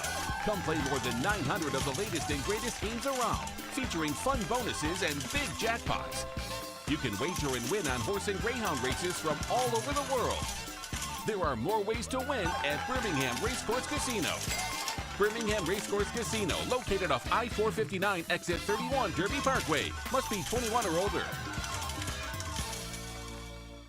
Just because you've quit going to the gym, it doesn't mean that you have to quit gym altogether. Dunaway, that is. With our Next Round podcasts open 24/7, 365, you can access gym anytime you'd like. While you may have done away with your treadmill routine, our version of Dunaway is standing by ready to get you back to your absolute best. Find all that lovely Jimmy D-led content on Spotify, Apple Podcasts, Google Podcasts, and in the podcast section of nextroundlive.com. This message is sponsored by Jimmy Crypto Inc. and Jimmy Crypto for President. Excitement awaits at Barber Motorsports Park for the UAB Medicine GT World Alabama Benefiting Teal Wings of Hope, September 5th through 7th. Witness some of the most iconic sports cars like Lamborghini, McLaren, and Ferrari battle it out on the track. Enjoy the beer gardens, food trucks, kids zone, garage, and more. The UAB Medicine GT World Alabama. Kids 15 and under get in free. Get your tickets today.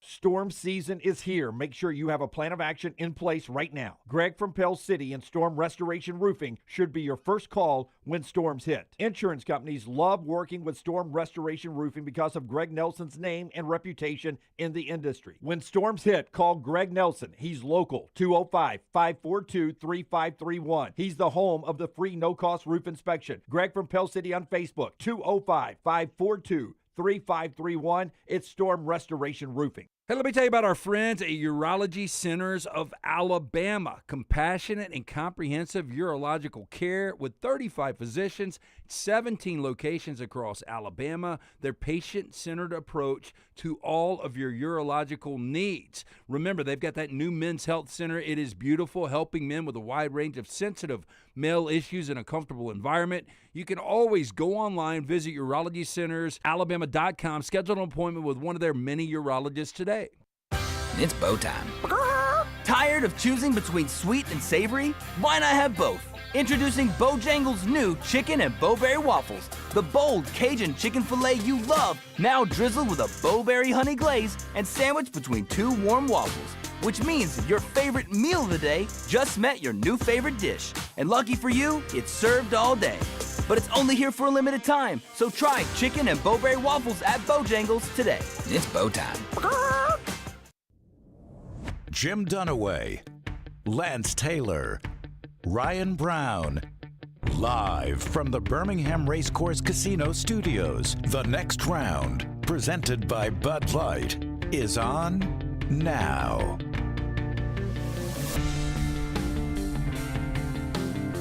Hey, back with you on the next round as we move to the final hour of the show, brought to you by our friends at Champy's, world-famous fried chicken. Right there on Highway 119, you can't beat Sterling and the crew right there at Champy's Chicken, champy'schicken.com.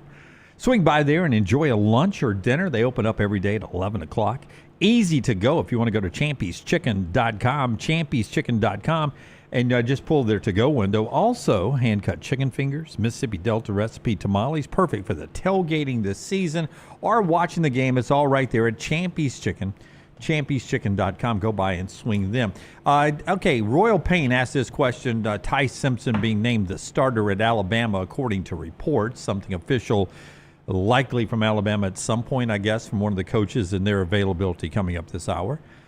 But Royal Payne asked this, LT, with Ty being named the starter, DeBoer and Grubb, the 4 years together at Washington and Fresno State, averaged 40.5 pass attempts a game.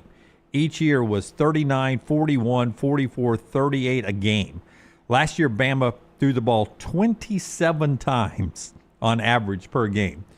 So their worst year, 11 more times, more passes a game than what they did last year. Yeah, look, I know that you mentioned that Ty Simpson is a dual-threat quarterback, and he's going to be running the football, but he's not going to run it to the level that Jalen Milroe. So I think when you take out all of the – Milroe was – the leading rusher last year on Alabama's team. So Royal Payne's question to you is, do you think Alabama hits, on average, the 38, 39 pass attempt per game mark with Ty Simpson? Is that the offense they want to run, or do you think it ends up being lesser than what they did at Washington? Again, at Fresno and Washington, 39 on average, 41, 44, and 38. Average pass attempts per game. Yeah, fair question, but when Milroe had 168 carries last year, that's going to pull back. I don't think it'll be as much as Washington. His last, and I say his, Ryan Grubb and Kalen DeBoer, Michael Penix, the team that played for the national championship in 2023, they led the nation in passing yards per game. I don't see that. I think there's going to be more balance than that Washington team, but they're going to throw it a little bit more than they run it. All right, so that's a great question from Royal Payne. Florida State's defensive coordinator is Tony White. He had a media availability yesterday. Now, their first game, of course, against Ty Simpson in Alabama. Here's Tony White on where his defensive team is preparing for Alabama in just 18 short days. There's some guys who showed out, guys who are building the coach's trust and the confidence of their teammates, and there's some guys who need to, quite frankly, step their ass up. It's unacceptable, okay? We all need to make sure that we're all on the same page, and we understand what's asked of us and what the expectations are, and either guys do it or they don't, and it's not right if you don't. So, we had some guys go out there and play hard and play physical and play fast and do the things that they were asked to do, and it's fun to watch those guys continue to grow and make plays. And then there's some guys who you're expecting much more from that are not doing that. They're not doing what they're asked to do. They're not doing what they're being taught to do, and therefore they won't play. I never get upset when the ball beats you, But if you're not doing what you're being trained to do and you're not playing your butt off, then that is unacceptable. That is not right. And there's flashes of that from, there's just too much of that. So we got to limit that and move forward. If you're wondering where Tony's from, his first year at Florida State, last 2 years he's been with our buddy Matt Rule at Nebraska as the defensive coordinator in 2023 and 2024. Before that, he was with Syracuse for 3 years. So sort of new to our region down here as a defensive coordinator. Not happy with that effort. What did you think of that? Well, look, they gave up 28-plus in 6 games last year. Florida State's defense did. Average 28 a game. That was their average giving up, too. Yeah, that is unacceptable when you look at Florida State standards and you go back to 2023, a team that went undefeated in the regular season, won the ACC championship, and then everything has fallen apart since that moment. This is – it is not the opener you want. I know it might seem ideal on the surface that you've got – a quarterback making his first career start on the road in Doak Campbell, in that heat, in that humidity. But this is an Alabama team that has got weapons everywhere, and they're going to score a lot of points. And if you want to build confidence for your defense, probably not the week 1 game you want. No, I would agree 100%. You'd much rather start with Western Carolina. If you're going to have to play Bama, maybe get them week 2 or week 3 or whatever. Here's the way it sets up for Florida State. Alabama, then East Texas A&M, and then Kent State. I'd rather flip those. Yeah. Give me East Texas A&M, Kent State, and then Bama. Then Bama. Yeah. East Texas A&M doesn't sound real. Again, it sounds like something made up for a movie because you couldn't get rights for any of it. You can get tickets for $14 right now, but good news is it's on the ACC network. I'm going to watch that, Lance. Taylor Tannenbaum on the sideline for that one? No, they are not going to send Taylor to that.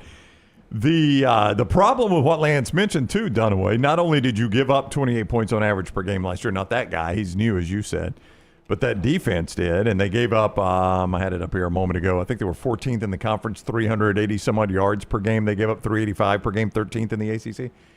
Your offense couldn't do anything. Like that defense was playing with zero room for error. And I don't know how much better it's going to be for Tony White, at least early on. I mean, their offense has to be better. It cannot get worse. Thomas Castellanos has to be a better quarterback than DJU was last year. I guess he could be the same. And if he's the same, Mike Norvell's probably getting fired. Oh, I think he'll be better. I think he'll be better, too. But that's the thing, Jim. At least this guy has a little room for error to play with. Whoever was coaching defense last year for Florida State had none of that. Before we get to our 4 downs today, couple of other things going on. Give me cut 6, Tyler. Remember back on Friday, there was all this talk about a major leg injury, and Jacob Hester Brown was like, Hester had to go on and say, hey, it was no big deal. That's right. Everything. He's all good. I think Garrett Nussmeier is all good. That was the tweet. That was Thursday when that was going on. So Friday, as the coordinators were meeting the media, Brian Kelly walked in front of the podium and gave us this on Friday afternoon. We have not amputated his leg. He has a PO'd, and you know the initials of that, patella tendon. He was out there today throwing. Tomorrow he'll be back out, most likely in a practice situation. So I thought we'd calm everybody down. And a lot of that is due to his 2023 Osgood ladder surgery that he had, where the tendon was irritated back then. So this is just chronic, PO'd it a little bit, and we'll calm it down, and the world is still around.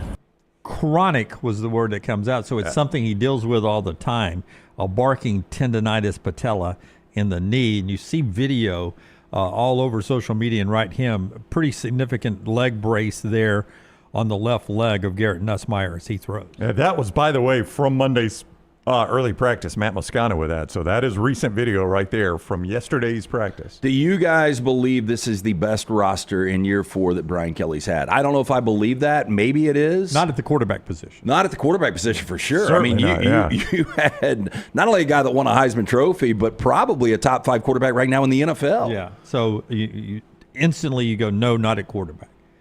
everywhere else you start going, okay, maybe. Yeah, I mean, look, the skill is going to be really good when you bring in a Berry and Brown.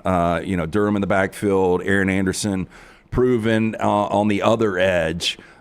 Defensively, I don't know if Harold Perkins is ever going to get to the point we want him to get. But with Weeks, with Harold Perkins, I mean, you've got some playmakers on that defense. Yeah. By the way, there'll be, according to Any Given Saturday, as you watch that on Netflix, there'll be 3 Weeks boys on the team this year. West, Witt, and then the one that's coming up from high school that joins the team now. Do they all look alike? I can't. The two. I've never seen the other one. The two that's at there look like brothers. And the one that did a lot of talking in Any Given Saturday, he's one of those guys that when he either gets embarrassed or gets emotional, his cheeks redden a little bit. You've ever seen people like that? Brian Kelly. Yeah, Brian Kelly. Super his flush. coach. Yeah, they're always flush. Who is it? We had up. He was an intern, I think, that was up here that was always flushed. We used to laugh about it. I can't remember his name now. Tyler. Sorry, It was Tyler. No, I'm kidding. Tyler's not always flushed. Hey, so this is unfortunate to me though. When you have a head coach call an injury chronic, when it comes to NFL draft, yes, that's where that's bad for Nussmeier. There will be a lot of franchises scared off when you talk about a chronic knee issue. Yeah. You know who had a chronic knee injury, and the world is different now. By the time he was leaving Alabama, Joe Namath had a chronic knee problem. Supposedly he played his senior year with 2 torn ACLs and just played through it. Well, LSU's doing a bad job with all this PR. I mean, from the scissor lift. Then Brian Kelly's like, hold my beer. I'm going to say our quarterback's got a chronic knee problem. Now all we need to do is check Venmo on Nussmeier. Yeah, that's a reference. Can you find Garrett Nussmeier's Venmo? You found fake Clay Travis's. I'll check and see. I would need to be friends with Nussmeier. I would need his personal cell number to help me out there. John Mateer, some sports gambling allegations or at least inquiries happening according to Pete Thamel. And the Oklahoma folks are asking questions out of some of that bounced around. If you missed that earlier in the show today, go back and check the first segment of the show if you're listening to us live. We're always available on podcasts and also a constant replay on our app, or you can go watch us on YouTube from the beginning at your convenience there. 4 Downs today, brought to you in part by the great folks at Central State Bank, such a big fiber of so many communities here in our state. Yeah, absolutely. Right there in the community. It's a bank that truly gets you because of that. 6 locations across Shelby County, 1 in Alexander City. Central State Bank offers products and services designed to meet a wide range of individual and commercial needs because no 2 needs are the same, and they know that. With more than 100 years of service, Central State Bank is proud to be large enough to serve you, but small enough to know you. Rooted in the community, driven by relationships, that's Central State Bank, member FDIC. First down. Celebrity birthdays were awful. Casey Affleck, you guys probably don't know who that is, was really the only guy on there. It's Ben's younger brother? It is his younger brother. Can you name the movie that he won Best Actor for? I saw it one time. I've never seen it again. Is that depressing? Leaving Las Vegas. No, I've got the name of it. It's I remember you talking about how depressing it was, and it is right on the tip of my tongue. The chick from Dawson's Creek's in it. Yeah, hang on. It's one where it's like a city name, but it's one word. Very good. Yeah, and I cannot say the city name, but I know exactly the movie you're talking about. And I was like, if Lance thinks it's that depressing, I will never in my life watch this. Tyler, have you seen it? I have not. The only depressing Casey Affleck movie I can think of off the top of my head is Good Will Hunting. That's not depressing. Yeah, it's pretty depressing at points. Wow. Oh, I disagree. I think Gone Baby Gone is more depressing with Casey Affleck. What was the name of that Casey Affleck? What was the Manchester by the Sea. Manchester by the Sea. Oh, wow. Yeah, you guys cuddle up with your girlfriend or wife tonight and try to watch Manchester by the Sea. I think my line to beat, Lance, is Dear Zachary. Oh, well, I didn't consider that a movie. That was more of a documentary. It was documentary. Yeah. The movie is Requiem for a Dream. Never seen that. Mystic River. Yeah, I mean, it doesn't end great, but such a good movie. You've seen that one, Jim? Kevin Bacon.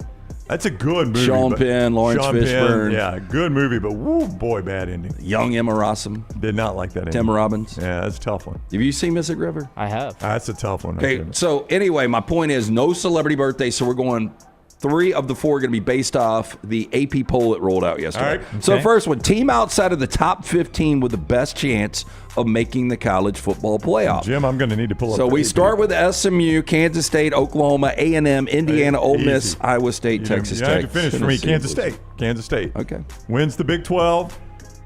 Your Big 12 winner is automatically in the playoffs. I think, Jim, if you want to be safe, you just pick a Big 12 team in this. Yeah. You've said all summer, so you've got your backside covered both ways now because you've talked Texas Tech all summer I at like 23. Texas Tech, but now you're going with a different Big 12 team, so that you'll be right at the end. I, too, will take Kansas State. Yes, my.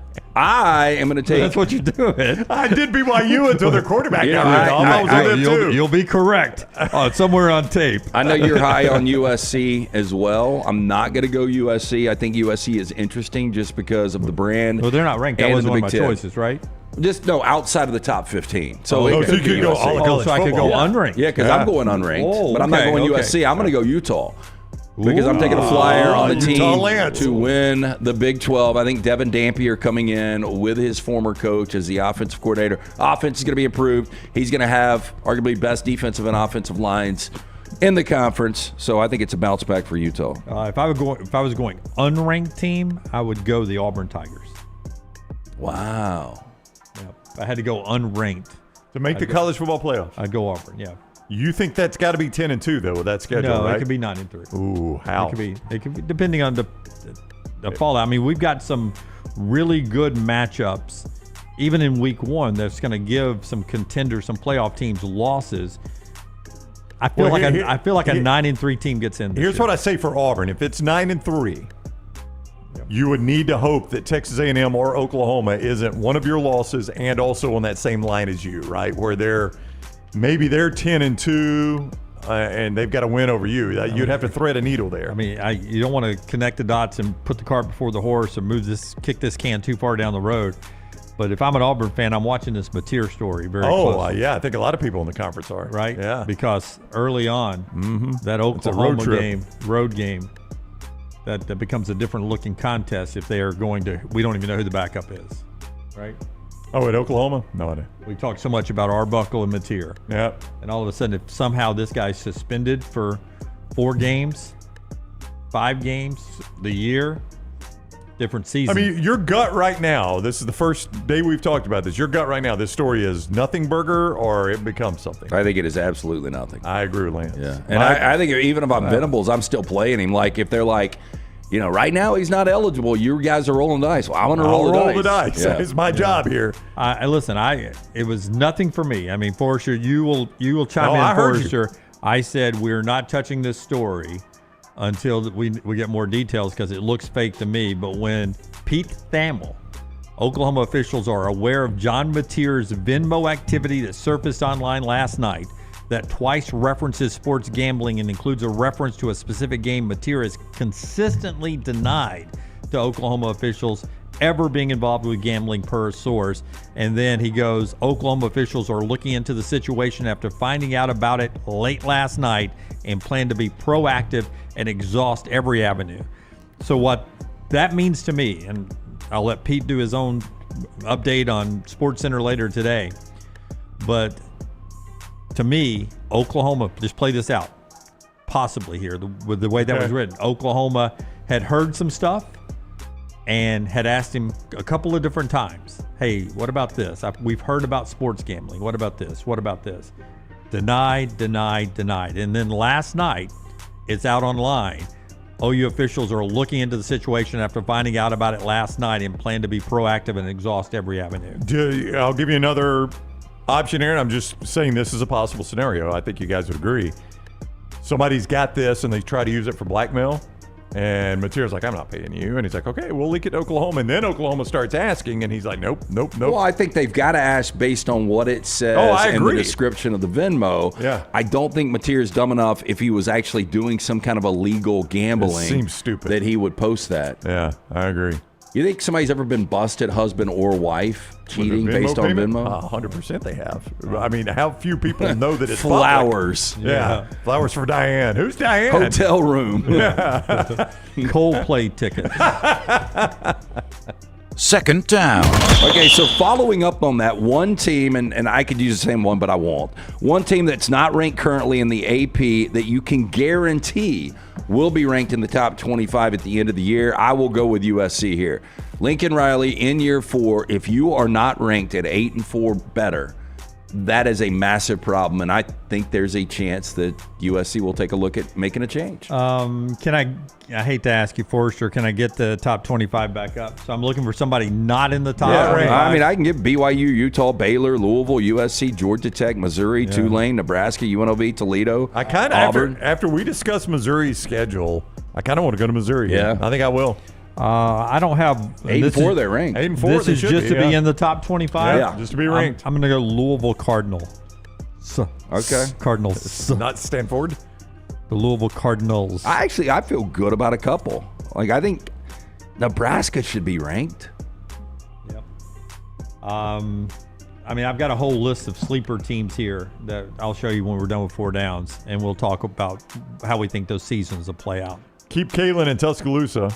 And the chat room says Georgia Tech. That was one team that I thought might sneak into the bottom of the top 25. How far are they? Others are saving votes? They're like 30th. Wait, 26, 27, 28, 29, 31. Yeah.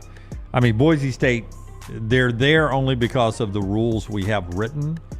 They should not be a top 25 team. They're not that. They don't have that roster. They don't have that roster. You said it earlier, and he didn't respond. They don't have that roster. I knew the next time you went back to it, you'd get him. Third down. Okay, team inside of the top 5 with best chance of not making the college football playoff. Texas, Penn State, Ohio State, Clemson, Georgia. I mean, on the surface, it seems like, whew. I mean, that is so hard, Lance. The best chance of missing the playoffs of that 5. Texas, Ohio State, Penn State, Clemson. I think I might go Georgia, although I think we're sleeping on them. It is Georgia is where I was going to go. Can we get the Georgia schedule? This is how good Forrester is on the fly here. We've just had a none of our show is scripted like you see on television or Sports Center. And look how quick he pops it up. When they cannot see them losing at Tennessee, but okay, let's say they lost to Bama. Let's say they lost to either Auburn or Ole Miss, and they lose to Texas, and they're a 3-loss team. And just the way it shakes out in the SEC, that you've got 4 10-2 teams. I can find 3 losses there. I mean, there's. I mean, if the ball bounced wrong and you're -2 in turnovers, there's 6 losable games. I mean, it's a tough schedule. And they were a 2-loss team last year, right? Right. Lost at Bama, lost at Ole Miss. I mean, Tennessee's losable on the road, right? Bama's losable. At Auburn is losable. Yeah, it's losable. Ole Miss and Florida are losable. Texas is losable. Ole Miss beat them last year. Bama beat them last year. I mean, at Georgia Tech, I think you could say is losable. I seriously doubt it.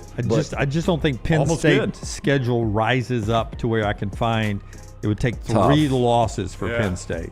Yeah, I think Ohio State might have more question marks than Penn State. Again, I believe in Ohio State a lot more. It would take 3 losses for Texas. Okay. I can find 2. Ohio State could lose at Washington, right? They lost their first one to Texas, and then you've got at Washington, at Illinois, Penn State, and at Michigan. I mean, Texas. If they lose the first one, you could lose to Georgia on the road, and you could lose to Texas A&M at home, and that's 3 losses that could knock you out. Well, let me ask you this about Clemson. Clemson loses first game against LSU. They lose 1 more. They go 10-2. They play for the ACC, but don't win it. They got to lose 2 ACC games at that point. No, I I mean, I guess the most likely for Clemson is they lose both SEC games and the ACC championship. Yeah, and then now they're a 3-loss, but that only requires them to lose 1 ACC game. If they're going to have to get 3 losses, I'm going to take the 2 SEC teams they play being 2 of those 3. It's Georgia and Gunnar Stockton laying a big egg. Yeah. I think I'm going to go Georgia too. 4th down. Best active coach that is yet to make a college football playoff. I will start where I began, and I will go Cal Whittingham with Utah for me. That's a good one. Say the question again. Best active head coach that is yet to make a college football playoff. You know, remember guys like Lincoln Riley have. Yeah, and Brian Kelly has. Yep.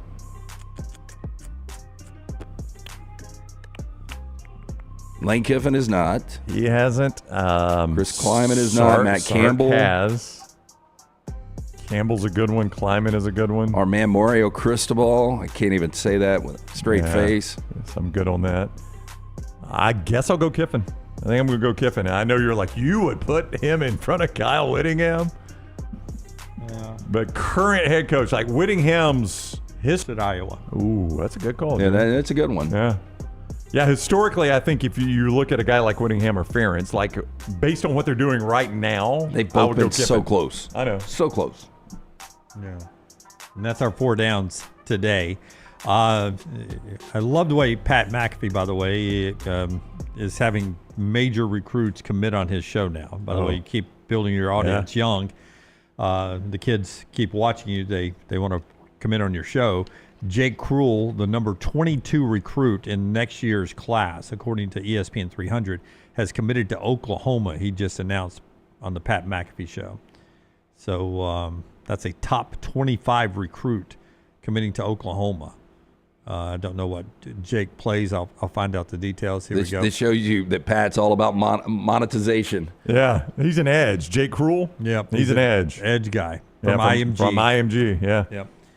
I didn't know this about IMG until I was talking to some high school coaches. They don't have to go to class. Last Friday night. They have a national team and a state team. Like the IMG that plays in the Florida High School Athletic Association. So they field 2 high school teams. So Thompson played them last year, right? Was that the national? But they don't have 50 teams, right? I mean, they don't have one for every state. No, but they've got 2 teams. One that's a national touring team. Yeah. Right. And one that plays a Florida schedule and competes for the Florida High School State. Okay, so they have 2 teams. Yeah. Okay. So basically it's like, and the feeling I got was that the national team does not really do a lot of schoolwork and well, I mean, they're basically professionals. And they fill up SEC rosters, right? Did they poach from their own Florida team? Like, damn, you played well. You know what? We're going to move you up to the national. We're going to send Tony down. I would imagine. But, not that Thompson would ever do this or anybody in our state, but, I mean, you probably, if you've got enough big-time recruits, you probably could field 2 high school teams at certain schools. Yeah. You know what I found out this weekend? That the teams that play the Savannah Bananas also play one another in other games in other stadiums. Did you know that? I did not know that. So, like the teams, I just always assumed it was the Washington Generals. It was the same team every time. No? So the team that plays the I think there's 4 teams, Savannah, and there's 3 other teams, and the other 2 teams that aren't playing Savannah will play in another stadium somewhere. I saw it on TV this week. I was like, wait a minute, is this an offshoot? And then I realized I think they call it the Savannah League, the Savannah Banana Have they League. ever lost a game? Who, Savannah? Yeah. Oh, I have no idea. But they're packing in stadiums, and they're on ESPN now on Friday nights. ESPN showing them on Friday nights. But then I saw one of the other 2 teams. So there's 4 total teams, and the other 2 will play somewhere else. I think they played down at LSU. That's where I saw it, was they played at Alex Boggs down at LSU.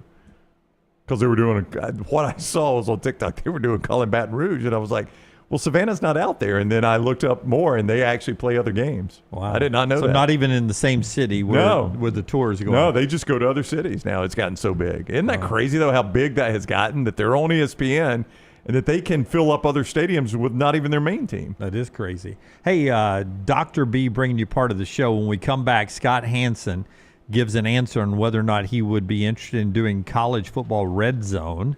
You know him from the NFL red zone.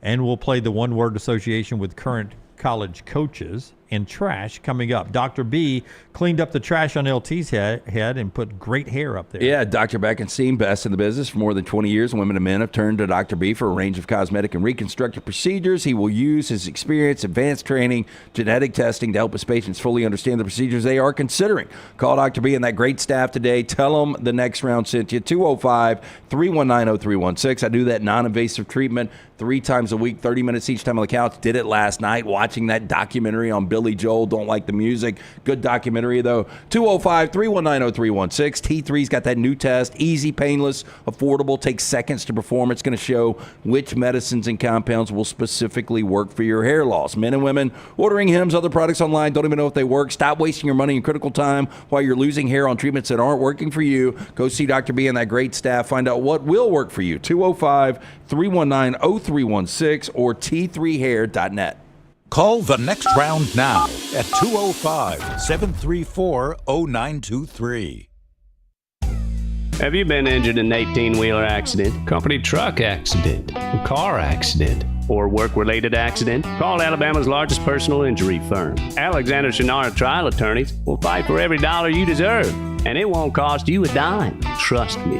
What do you say, man? Call me, Alabama. Call 659-777-7777 or go to Shinara.com. No representation made that the legal services provided are better than legal services provided by other attorneys. Hey friends, if you're looking to expand your business and inform the Next Round audience about your exciting brand, contact us at sales@nextroundlive.com to be part of the team and advertise your product to hundreds of thousands of potential consumers on our ever-expanding platform. Let the Next Round help take your business to the next level. Get more information by emailing us at sales@nextroundlive.com, and one of our team members will work with you to build a plan to take your business to the next level with the Next Round. Remember the name Way to Wellness if you're battling weight loss in your life. I'm Jim Dunaway from the Next Round. There was a time I was over 216 pounds until Way to Wellness helped me lose 45 pounds, and now for over 2 years, they've helped me keep that weight off. Here's their website, aplanforme.com, aplanforme.com. That's a great name for a website because there's no cookie-cutter plan. Everything is designed specifically for you. No contract, no sign-up fees, and your first consultation is free at Way to Wellness. Stop by the New York Butcher Shop and pick up the finest in certified Angus prime beef steaks and burgers, premium pork chops, ribs, and all-natural chicken cut to order just for you. Their chef-prepared entrees and side dishes are the perfect dinner-to-go choice for your family and are ready to heat at home. With a great selection of fine wines and desserts, the New York Butcher Shop is your one-stop dinner shop. 2 locations to serve you, Cahaba Heights and on Highway 119 in Greystone. The New York Butcher Shop, rare quality, well-done service. This hour of the Next Round is presented by the Birmingham Racecourse Casino, now featuring 7 days of giveaways with your chance to win a share of up to $125,000. The more you visit the Birmingham Racecourse Casino, the more chances you have to win. Take TNR on the go with a podcast built for your satisfaction. Miss Hour 1? Find it in podcast form. Miss Hour 2? Stream it now. Miss Hour 3? Download it for later. Miss Hour 4? Well, just know it's never coming back. Listen to TNR wherever you find podcasts. Hey, there's nothing worse than waking up to a plumbing problem. Don't get caught in a flooded house. Call the guys at Hemp Hill Services. Adam, Chad, and the team at Hemp Hill are the only ones I trust to fix it and fix it right the first time. Hemp Hill Services does it right and always at a fair price. For all of your plumbing, cooling, and heating needs, trust the name that Birmingham has trusted since 1954. That is Hemp Hill Services. Call now, 205-229-2090. That's 205-229-2090. Follow Next Round Live on Twitter, Instagram, Facebook, and YouTube. The social media team at Next Round Live is dedicated to giving you daily news conferences and practice video from UAB, Alabama, Auburn, and around college football. Follow and compare to the sites you used to visit. You'll also get the latest highlights and news from the Next Round Daily Show. Turn on the notifications so you don't miss a thing. Follow Next Round Live on Twitter, Instagram, Facebook, and YouTube. See more at nextroundlive.com. It's bow time. Tired of choosing between sweet and savory? Why not have both? Introducing Bojangles' new chicken and bowberry waffles. The bold Cajun chicken filet you love, now drizzled with a bowberry honey glaze and sandwiched between 2 warm waffles. Which means your favorite meal of the day just met your new favorite dish. And lucky for you, it's served all day. But it's only here for a limited time, so try chicken and bowberry waffles at Bojangles today. It's bow time.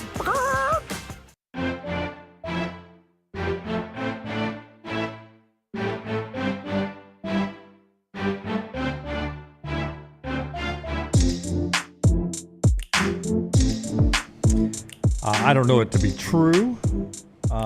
He could have just made it private.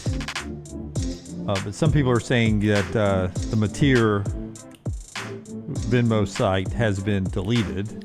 I would hope. Could have just made it private. But probably made it private. It's something to keep an eye on as we move forward. Big deal. Touch late on that one, by the way. For UFC, listen, here's what frustrates me about when I want to watch UFC. There's a big match, UFC 360 or whatever it is, 342, whatever it is that night, and I have nothing else to do and I want to watch UFC, I will tune in to watch some of the prelim fights, and then of course it goes to pay-per-view on ESPN Plus for $79.99 for the main fights, the big fights. Yeah. That has frustrated me. That is over with. A 7-year, $7.7 billion deal UFC signed yesterday with Paramount Plus and CBS.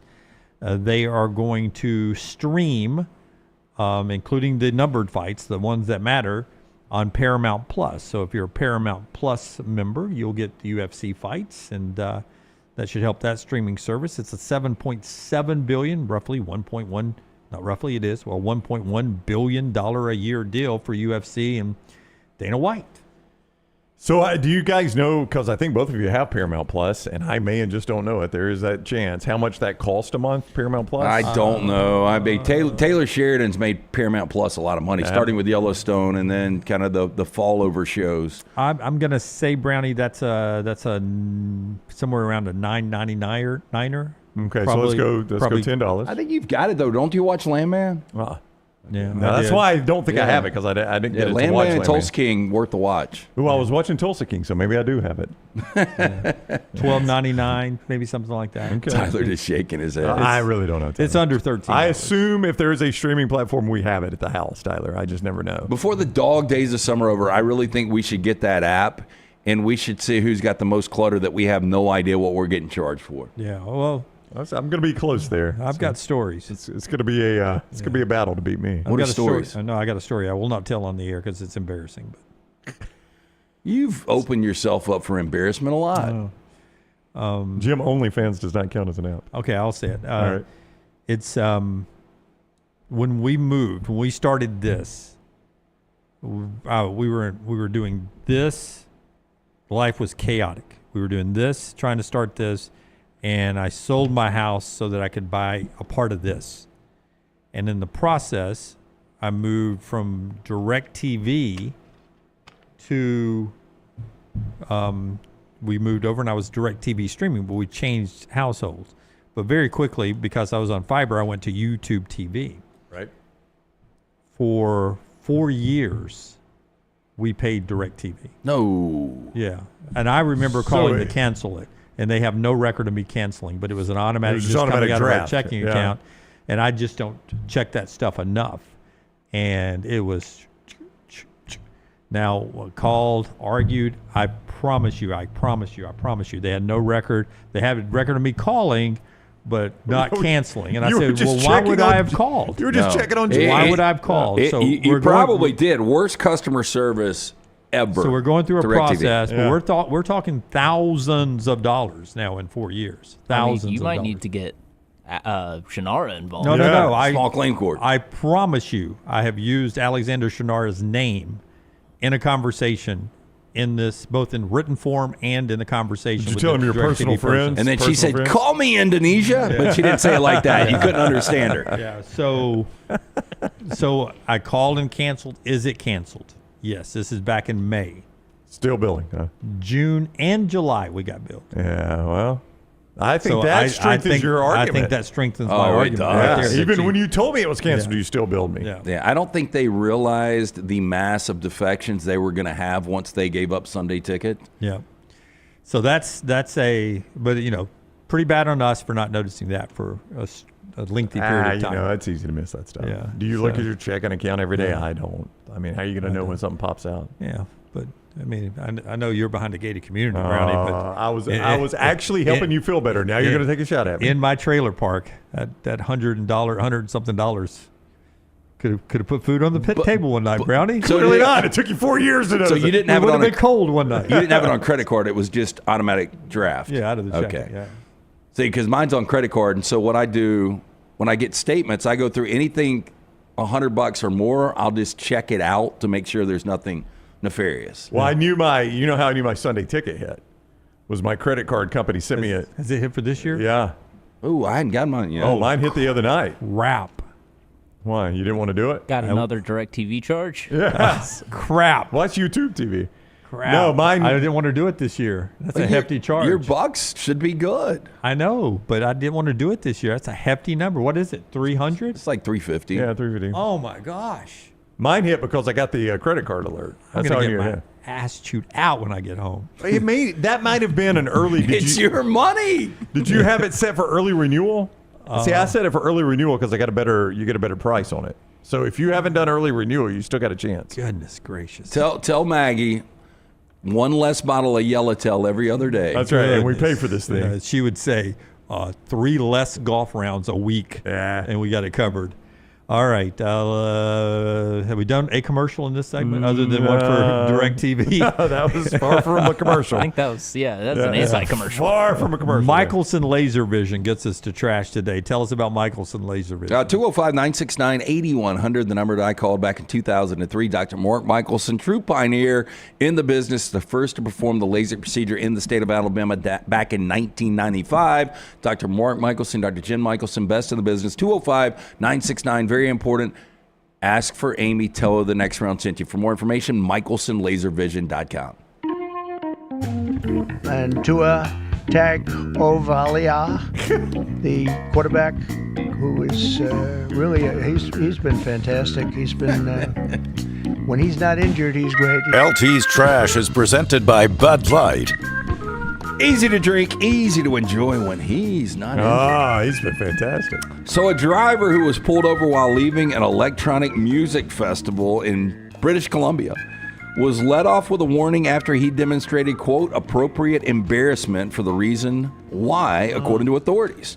Now, the BC Highway Patrol posted a photo of the offending vehicle on social media Monday, saying the driver was, quote, angry when he was first stopped by police leaving last month. However, when the officer pointed out that he had a gas nozzle and hose hanging out at the side of the SUV, quickly became, quote, apologetic.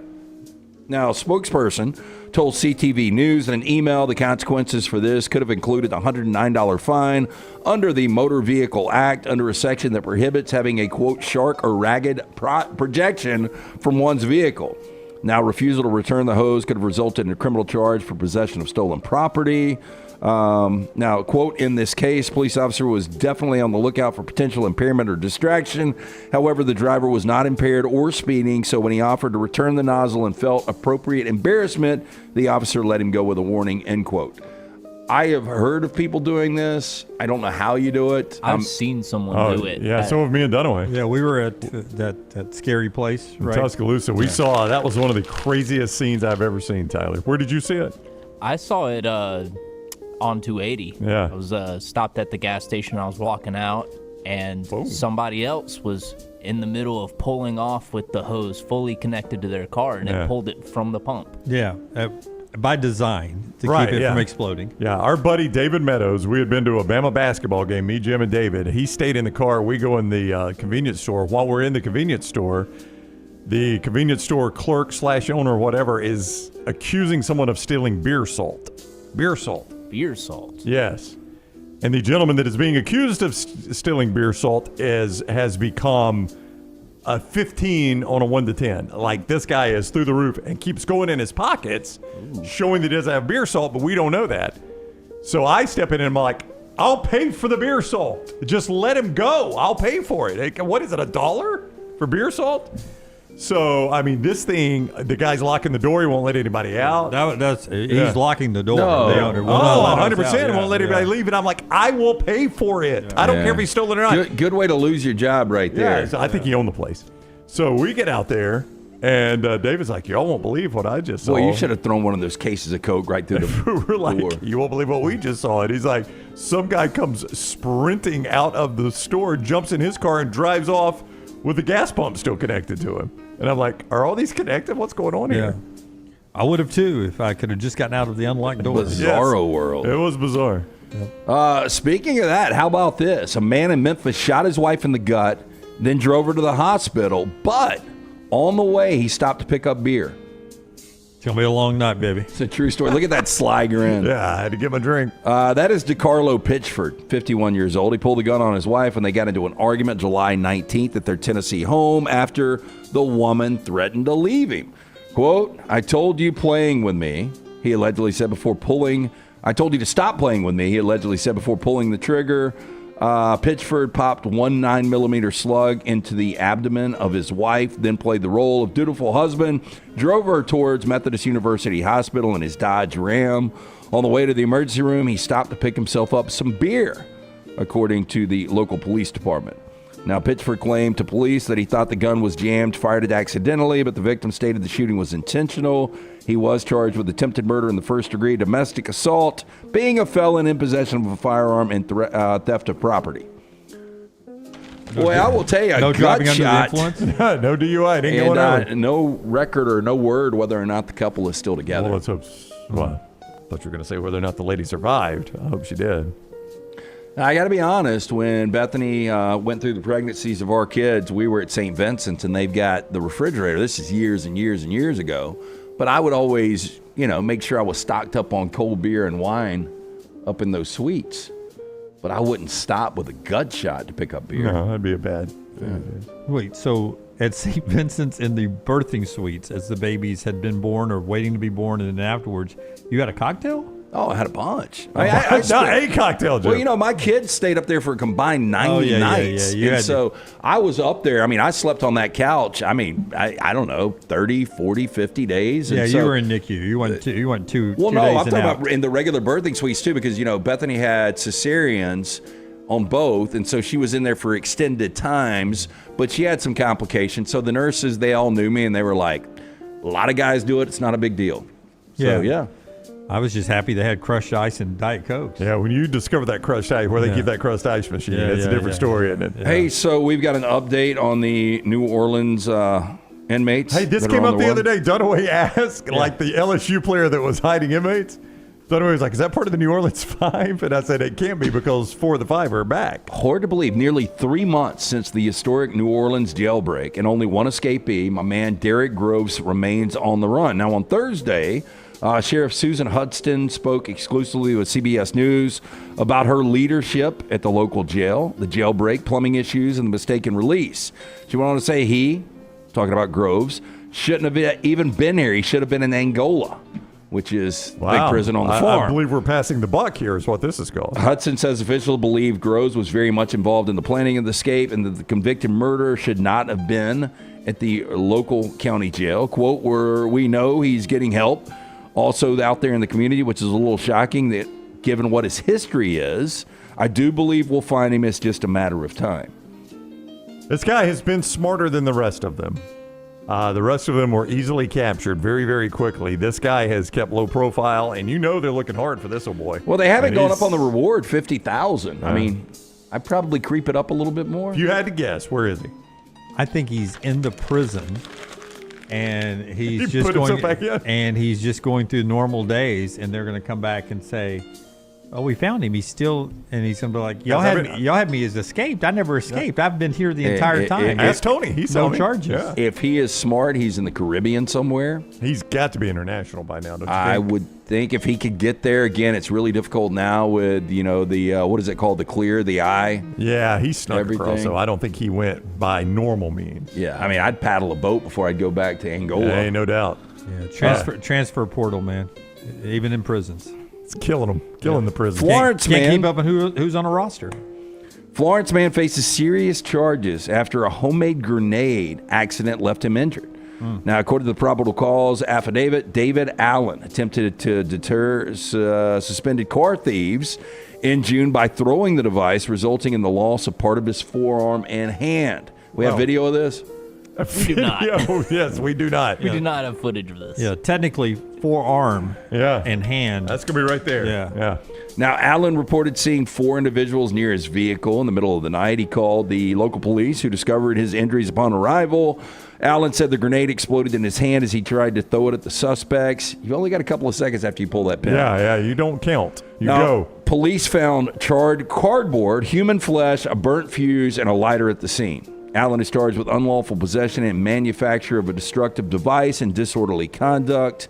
Boy, talking about insult to injury. Yeah. You live with that one forever. Literally live with that decision forever. Finally, local here. Jefferson County woman's dogs have reportedly recovered human remains for the 3rd time in 1 year. Now, on August 9th, Deputies were called out to the 5th Place Northwest in the Center Point area on a report that possible human remains have been found, according to the Jefferson County Sheriff's Office, in the front yard of Paulina Mahay's home. Deputies located a long bone that was dragged there by one of her dogs. Almost a year ago, a skull turned up at Mahaya's residence the same way. Coroner's office performed an autopsy on it, which showed the person had been shot. While analysis developed a full DNA profile, the Jefferson County coroner said that it did not match anyone in the national database. 4 months later, December 12th, Mahaya's dogs brought home a similar find, a human tibia. It was later determined that both bones came from the same person. Quote, "It was kind of worrying me because it was really calm community around here," Mahaya said when she spoke to WVTM 13 last year. "It's nothing to do crazy out here or anything like that. It's just really shocking that the dogs were able to find something like that around this area." Now, while we know of the 3 discoveries, Mahaya says this is actually the 4th time her dogs have done this. After the most recent bone was discovered, authorities were able to recover more remains in the nearby wooded area. Extra testing will be done to determine whether or not what was found is from the original victim. I think I'm going to move. Of course, it's going to be tough to put your house on the market now that you got a dog literally constantly digging up human remains. Yeah, you know, our buddy Chico, he had a dog, and I'm just absolutely on fire. You're on today fire with that. today. Somebody said 3 of 3 is where you were before that. Yeah, I think I ended up 4 or 5, and the 5th touched the outside. Yeah, it was very close. Our buddy Chico. The female umpire would have called it a strike. Probably so. His dog dug up one of his old dogs and was running around with a skull. That's no good. Better than human remains. Yeah. Could it's chance there is a graveyard they don't know about, an old one? I think we've discovered that, yeah. Yeah. All right, that is Trash Today, brought to you in part by our friends at New York Butcher Shop. Tell us about New York Butcher. LT. Fantastic place to stop by for lunch or dinner. You can get those great deli sandwiches, the substation right there, or just pick up dinner to go. They've got ready-made casseroles, of course, the finest meats out there, from the steaks, the ribs, the chicken, the pork. Get in, see Jim, his great staff of butchers, incredible in-house sides made right there on property, fantastic selection of fine wines and desserts, 2 locations, Cabo Heights, Highway 119 in Greystone. Rare quality, well-done service. It's the New York Butcher Shop. By the way, Scott Hansen on the Rich Eisen show talking about the Red Zone returning for the NFL season, talking about the NFL Network and the Red Zone being purchased by ESPN and the merger between the NFL and ESPN and blah, blah, blah, blah. Rich Eisen asked him, a lot of people are excited about a college football Red Zone, but they want you to host it. Would you host it? He says, you betcha he would host it. He'd gladly take on the extra work to host a college football Red Zone. That guy, he loves it. Yeah. I mean, like, he revels in the fact that he doesn't have to pee for 9 hours and they go commercial free and they do the quad box. I mean, he loves what he does. I'll give him credit. So that from Rich Eisen. College football sleeper teams. LT had some of these in the 4 downs earlier. Out of the SEC, I forget who gave us the list. I think it was... is it Elite College Football? I can't read the graphic on there. Forrester, can you tell who it is? They got their information from The Athletic. I'm not sure whose graphic it is. College Football Playoff, The Athletic. Sleeper teams, Auburn and Oklahoma out of the SEC. Agree with both. Yeah, I mean, Oklahoma's news today affects that, but yes, if they can keep Mateer playing. First blush at the entire logos or all the logos, I think I would agree with all of them. Let me run through them. Nebraska, Iowa, Washington. We don't talk Washington much anymore. Interesting game against Ohio State we mentioned a couple times, though. Could be very pivotal to them being a sleeper I think team. Washington's going to be good this year. Navy is a group of 5 rep. You love the quarterback. Yeah, I think he's hesitant now. No, I think Navy's going to be good. Are they going to be as good as they were last year? Probably not. You mentioned Utah earlier. They're on that list. Oh yeah, Utah is going to be much better. 5-7 disaster last year. Yeah, they transitioned from a great quarterback through a couple of injury years that I think set the program back a little bit. It'll be interesting to see when Whittingham calls it quits. Kansas, who's had some great moments, their quarterback is back, and then from the ACC. Pittsburgh, who seems like they do it every other year, and this would be an other year. Good at quarterback, though. We saw that last year. Right. Another former Alabama, Eli Holstein, yeah. And if you missed it earlier, Dylan Lonergan is a Boston College starter now after he left Alabama. Louisville on here, Miller Moss, the quarterback. And I heard Jeff Brom talking on Sirius XM. He believes that Miller Moss just got into a bad situation before he left USC with receivers and just a little dysfunction with that offense.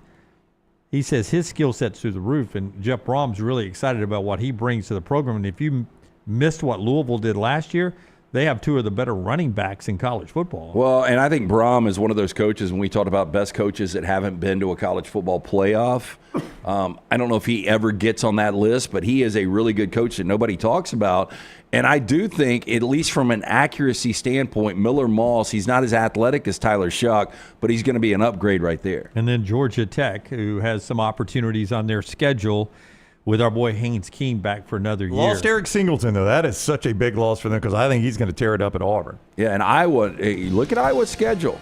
And Mark Gronowski coming over at quarterback, I think Iowa could be scary, sleepy good. Sleeper teams there. We'll get to that one-word psychological college football test I was going to throw out in this segment coming up. Ty Simpson, the starter at Alabama, according to all reports. Yay, Alabama has a exclusive interview with Ty Simpson. If you're a member of that, you can go and see that. I saw our buddy Aaron Suttles sending that out. As camps continue, we'll hear from Ryan Grubb and Alabama and Auburn folks tomorrow on the show when we return at 9 a.m. Central Time. Until next time, God bless you and God bless America.